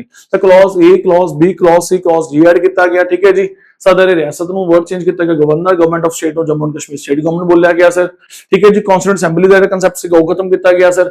ठीक है, उसे ਕੀ ਬੋਲਣ ਲੱਗ ਗਏ, ਉਸਨੂੰ legislative assembly of the state. ਉਸ ਤੋਂ ਬਾਅਦ ਸਰ ਇਹ ਮੋਡੀਫਿਕੇਸ਼ਨ ਇੰਪੋਰਟੈਂਟ ਕਿਉਂ ਸੀਗਾ, ਸਾਨੇ ਕਿਉਂ ਕੀਤਾ ਸਰ, ਕਿਉਂਕਿ ਨਾ ਆਰਟੀਕਲ ਸਾਨੇ 370 ਨਹੀਂ ਹਿਲਾਇਆ ਹਜੇ ਇਹਦੇ ਵਿੱਚ, ਜਿਹੜਾ ਆਰਡਰ ਸੀ ਉਹਦੇ ਵਿੱਚ ਆਰਟੀਕਲ 370 ਦੀ ਗੱਲ ਨਹੀਂ ਹੋਈ, ਉਹਦੇ ਵਿੱਚ ਆਰਟੀਕਲ 367 ਦੇ ਵਿੱਚ ਕੁਝ ਡੈਫੀਨੇਸ਼ਨਸ ਡਿਫਾਈਨ ਸੀਗੀਆਂ, ਸਾਨੇ ਉਹ ਚੇਂਜ ਕੀਤੀਆਂ। ਉਹ ਡੈਫੀਨੇਸ਼ਨਸ ਦਾ ਪ੍ਰਯੋਗ ਹੁੰਦਾ ਸੀ ਆਰਟੀਕਲ 377 ਦੇ ਵਿੱਚ, ਉਸ ਡੈਫੀਨੇਸ਼ਨ ਦਾ ਪ੍ਰਯੋਗ ਕਿੱਥੇ ਹੁੰਦਾ ਸੀਗਾ, ਆਰਟੀਕਲ 370 ਦੇ ਵਿੱਚ। ਪਹਿਲਾਂ ਤਾਂ ਸਾਨੇ ਆਰਟੀਕਲ 360 ਦੀ ਡੈਫੀਨੇਸ਼ਨਸ ਚੇਂਜ ਕੀਤੀਆਂ ਸਰ, ਫਿਰ ਆਰਟੀਕਲ 370 ਤੁਸੀਂ ਹੁਣ ਪੜੋ ਸਰ। ਹੁਣ ਉਹ ਕੀ ਕਹਿੰਦਾ, article 370 could be made inoperative only on the recommendation of the Constituent Assembly of the Jammu Kashmir।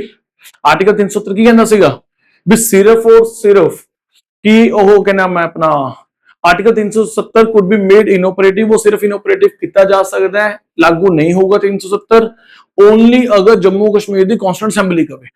ਕੌਂਸਟੀਟਿਊਂਟ assembly ਕਦੇ ਬਣਨੀ ਨਹੀਂ, ਉਹ ਪੁਰਾਣੇ ਜ਼ਮਾਨੇ 'ਚ ਬਣੇ ਸੀ, ਯਾਨੀ ਕਿ 370 ਕਦੇ ਇਨੋਪਰੇਟ ਹੋ ਹੀ ਨਹੀਂ ਸਕਦਾ। 370 ਹਮੇਸ਼ਾ ਧਾਰਾ ਰਹੇਗੀ, ਉਹ ਆਪਣਾ ਜਿਹੜਾ ਕਿ ਨਾਮ ਆਰਟੀਕਲ ਰਹੇਗਾ ਉਹ ਰਹੇਗਾ ਹੀ ਰਹੇਗਾ ਸਰ।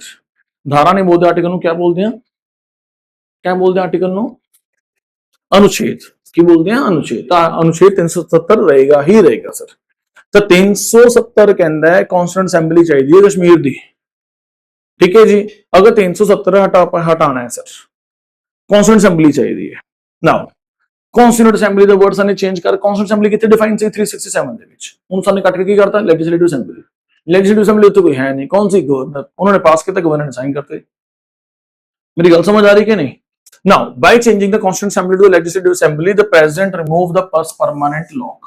ਇਹ ਜਿਹੜਾ lock ਸੀਗਾ ਨਾ ਬਸ ਇਹ ਹਟਾਣਾ ਸੀਗਾ ਸਾਡੇ ਸਰ, ਜੋ ਕਹਿੰਦੇ ਸੀ ਵੀ ਇੱਕ ਕਹਿੰਦੇ ਆਪਣਾ Constituent Assembly ਚਾਹੀਦੀ ਹੈ, ਫਾਈਨ, ਉਹ ਹਟਾਣਾ ਸੀਗਾ। Since the Legislative Assembly was dissolved, Legislative Assembly dissolve ਹੋ ਚੁੱਕੀ ਸੀ, ਉੱਥੇ ਰਾਸ਼ਟਰਪਤੀ ਸ਼ਾਸਨ ਲੱਗਿਆ ਹੋਇਆ ਸੀਗਾ।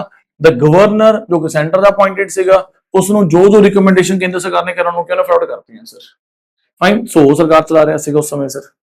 ਉਸ ਤੋਂ ਬਾਅਦ this open the door for the next step. ਹੁਣ ਕੀ ਸੀਗਾ, ਪ੍ਰੈਜ਼ੀਡੈਂਸ਼ੀਅਲ ਆਰਡਰ ਨੰਬਰ 273 ਲਾਗੂ ਕੀਤਾ ਗਿਆ 6 ਅਗਸਤ 2019 ਨੂੰ ਸਰ, ਠੀਕ ਹੈ ਜੀ। ਸੋ ਕਹਿਣ ਦਾ ਮਤਲਬ ਕੀ ਹੈ, ਇਹ ਕਿੰਨਾ ਸੀਗਾ 272, ਕਿੰਨਾ ਸੀਗਾ 272 ਸਰ, ਠੀਕ ਹੈ ਜੀ। ਇੱਕ ਦੋ ਆਇਆ ਸੀ 5 ਅਗਸਤ ਨੂੰ, 272 5 ਅਗਸਤ ਨੂੰ ਆਰਡਰ ਆਂਦਾ ਰਾਸ਼ਟਰਪਤੀ ਮਹੋਦय ਦੇ, 6 ਅਗਸਤ ਨੂੰ ਅਗਲਾ ਆਰਡਰ ਆ ਜਾਂਦਾ ਹੈ। ਸਭ ਡਰਾਫਟਿੰਗ ਹੋ ਰੱਖੀ ਹੈ ਪਹਿਲੀ, ਰੈਟ ਰੈਟ ਐਪਲੀਕੇਬਲ ਹੋ ਰਹੇ ਨੇ, ਬਸ ਰੈਟ ਰੈਟ ਕੀ ਹੋ ਰਹੇ ਨੇ, ਉਹ एप्लीकेबल हो रहे हैं, बस एक दिन वेट किया भी हाँ भी एप्लीकेबल हो गए, एक दिन हो गया पूरा, चलो अगले दिन आने लग पड़ दो। नाउ लोग ये ना कहन साडे नाल धक्का कीता है सर, साडे इलेक्शंस नहीं करांदे, इलेक्शंस हो गए 2024 जो रूटीन हो जाएंगे सर, तो बाकी स्टेट चल रहे हैं बाकी स्टेट्स वांग चले जाएगा सर, ठीक है जी। सो which declared that all the ਹੁਣ 273 ਕੀ ਕਹਿੰਦਾ ਹੈ ਸਰ, ਉਹਨਾਂ ਨੇ ਕਿਹਾ 273 ਕੀ ਬੋਲਦਾ ਹੈ that all the clauses of 307 shall be ceased to be operative। 370 35 the special ਪ੍ਰਾਵਧਾਨ ਤੁਹਾਨੂੰ 1954 ਦੇ ਆਰਡਰ ਰਾਹੀਂ ਮਿਲਦਾ ਹੈ, ਤੇ 2073 ਨੰਬਰ ਆਰਡਰ 6 ਅਗਸਤ ਦੇ ਰਾਹੀਂ ਖਤਮ ਕਰ ਦਿੱਤਾ ਜਾਂਦਾ ਹੈ ਸਰ, ਠੀਕ ਹੈ ਜੀ। ਸੋ 300 ਆਰਟੀਕਲ 370 ए ਸਪੈਸ਼ਲ ਪ੍ਰਿਵਿਲੇਜ ਮਿਲਦਾ ਥਰੂ ਸਮ ਆਰਡਰ, ਤੇ ਆਰਡਰ ਖਤਮ ਕਰ ਦਿੱਤਾ ਜਾਂਦਾ ਹੈ sir. shall be ceased to be operative sir. Overall effect of 272 ਕੀ ਹੋਇਆ ਸਰ, ਹੁਣ ਆਰਟੀਕਲ 35 ए ਜਿਹੜਾ ਸਪੈਸ਼ਲ ਰਾਈਟ ਮਿਲਦਾ ਸੀਗਾ permanent residents of Jammu Kashmir ਨੂੰ, ਸਰ ਖਤਮ ਹੋ ਗਿਆ ਸਰ। ਅੱਗੇ ਕੀ ਹੁੰਦਾ ਸੀਗਾ, ਜੰਮੂ ਕਸ਼ਮੀਰ ਚ ਕਿਸੇ ਨੇ ਸਰਕਾਰੀ ਨੌਕਰੀ ਲੈਣੀ ਹੈ ਨਾ, ਸਿਰਫ ਜੰਮੂ ਕਸ਼ਮੀਰ ਦੇ ਐਪਲੀਕੈਂਟ ਅਪਲਾਈ ਕਰ ਸਕਦਾ ਸੀਗਾ।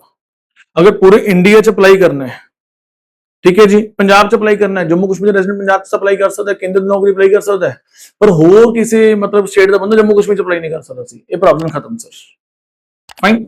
ਉਸ ਤੋਂ ਬਾਅਦ made the entire Indian constitution applicable to Jammu Kashmir, ਸਾਰਾ ਇੰਡੀਅਨ ਕਨਸਟੀਟਿਊਸ਼ਨ ਕੀ ਹੋ ਗਿਆ, ਜੰਮੂ ਕਸ਼ਮੀਰ ਤੇ ਐਪਲੀਕੇਬਲ ਹੋ ਗਿਆ। ਜਿਹੜਾ ਕਨਸਟੀਟਿਊਟ ਅਸੈਂਬਲੀ ਵਾਲਾ ਲੌਕ ਸੀਗਾ ਜੰਮੂ ਕਸ਼ਮੀਰ ਦਾ, ਉਹ ਤਾਂ ਚੱਕਤਾ ਸੀ 272 ਨੇ ਸਰ, ਫਾਈਨ। ਉਹਦੀ ਟਰਮਸ ਹੀ ਚੇਂਜ ਕਰਤੀਆਂ ਸੀਗੀਆਂ। Removed Jammu and Kashmir separate constitution and a separate flag sir, ਇਹਨਾਂ ਦਾ ਜੋ ਵੱਖਰਾ ਸੰਵਿਧਾਨ ਸੀਗਾ, ਸੈਪਰੇਟ ਫਲੈਗ ਸੀਗਾ, ਉਹ ਵੀ ਉਡਾਤਾ ਸਰ, ਠੀਕ ਹੈ ਜੀ। ਸੋ ਜੰਮੂ ਕਸ਼ਮੀਰ ਨੂੰ ਫੁੱਲੀ ਸਟੇਟ ਇਨਕੋਰਪੋਰੇਟ ਕਰ ਦਿੱਤਾ ਗਿਆ like other state of the UT sir, ਠੀਕ ਹੈ ਜੀ। ਫਿਰ ਹੁਣ ਜੰਮੂ ਕਸ਼ਮੀਰ ਇੱਕ ਜਿਹੜਾ ਰੀਆਰਗੇਨਾਈਜੇਸ਼ਨ ਸਾਨੂੰ ਐਕਟ ਬਣਾਉਣਾ ਸੀਗਾ, ਉਹਦੇ ਲਈ ਇੱਕ ਵੇਸ਼ਭੂਸ਼ਾ ਤਿਆਰ ਹੋ ਗਈ। ਹੁਣ ਅਗਲਾ ਫਟਾਫਟ ਇੱਕ ਬਿੱਲ ਪਾਰਿਤ ਕੀਤਾ ਗਿਆ ਜਿਹਦੇ ਵਿੱਚ ਜੰਮੂ ਕਸ਼ਮੀਰ ਹੁਣ ਦੇ ਉੱਪਰ ਕਾਨੂੰਨ ਕੌਣ ਬਣਾ ਸਕਦਾ, ਕੇਂਦਰ ਬਣਾ ਸਕਦੀ ਹੈ, ਕੇਂਦਰ ਪਾਵਰਫੁਲ ਹੋ ਗਿਆ ਸਰ। ਜੰਮੂ ਕਸ਼ਮੀਰ ਦੀ ਕਨਸਟੀਟਿਊਸ਼ਨ ਅਸੈਂਬਲੀ ਦੀ ਲੋੜ ਹੀ ਨਹੀਂ ਹੈ, ਠੀਕ ਹੈ ਜੀ, ਤੇ ਉੱਥੇ ਸਾਰਾ ਸੰਵਿਧਾਨ ਦੇ ਉਹਦੇ ਉੱਪਰ ਲਾਗੂ ਕਰਤਾ ਸਰ। ਤਾਂ ਫਿਰ ਇਹਨਾਂ ਨੇ ਹੁਣ ਆਪਣਾ ਅਗਲਾ ਸੰਵਿਧਾਨਿਕ ਸੰਸ਼ੋਧਨ ਕੀਤਾ, ਉਹ ਵੀ ਇਹਨਾਂ ਨੇ ਉਹਦੇ ਉੱਪਰ ਲਾਗੂ ਕਰਤਾ। ਅਗਲਾ ਕੋਈ ਬਿੱਲ ਪਾਰਿਤ ਕੀਤਾ, ਉਹ ਵੀ ਉਹਦੇ ਉੱਪਰ ਲਾਗੂ ਕਰਤਾ ਸਾਰਾ ਕੁਝ। So prepare the ground for Jammu and Kashmir reorganisation act 2019 ਜਿਹਦੇ ਤਹਿਤ ਦੋ ਯੂਟੀਜ਼ ਬਣਾਈਆਂ ਗਈਆਂ ਸਰ। ਠੀਕ ਹੈ ਜੀ। ਕਨਸਟੀਟਿਊਸ਼ਨਲ ਆਰਡਰ ਕਿਆ ਹੁੰਦਾ ਹੈ, ਕਨਸਟੀਟਿਊਸ਼ਨ ਅਮੈਂਡਮੈਂਟ ਐਕਟ ਕਿਆ ਹੁੰਦਾ ਹੈ, ਇਹ ਆਪਾਂ ਗੱਲ ਕਰ ਚੁੱਕੇ ਹਾਂ ਇਸ ਆਲਰੇਡੀ। ਉਸ ਤੋਂ ਬਾਅਦ ਨਾਓ ਗੱਲ ਕਰਦੇ हैं सर, नहीं बस दैट्स इट। ठीक है जी, ओके हो गया सर। ठीक है, so this was all about state reorganization, this was all about article 1 union of states, article 2, ठीक है, article 3 establishment of states, article 2 and formation of new states और changes of boundaries of the states. ठीक है, article number 3। सो इस विच ने की पढ़िया, state reorganisation act 1956 पढ़िया, 1960 पढ़िया, बॉम्बे वाला गुजरात वाला पढ़िया सर, जम्मू कश्मीर वगैरह देखिया सर। ठीक है, बाकी होर कुछ स्टेट्स यूं मर्ज होईयां सीगियां सर, ਉਹਨਾਂ ਉੱਪਰ ਸਰ ਨਿਗਾਹ ਮਾਰੀ। ਸੋ this was all about sir. ਤੁਹਾਨੂੰ ਲੈਕਚਰ ਕਿਦਾਂ ਲੱਗਿਆ ਕਮੈਂਟ ਕਰਕੇ ਜਰੂਰ ਦੱਸਿਓ ਸਰ। ਕੋਈ ਡਾਊਟ ਹੈ ਤਾਂ ਵੀ ਤੁਸੀਂ ਕਮੈਂਟ ਕਰਕੇ ਜਰੂਰ ਦੱਸਿਓ। ਠੀਕ ਹੈ, ਥੈਂਕ ਯੂ ਸੋ ਮਚ।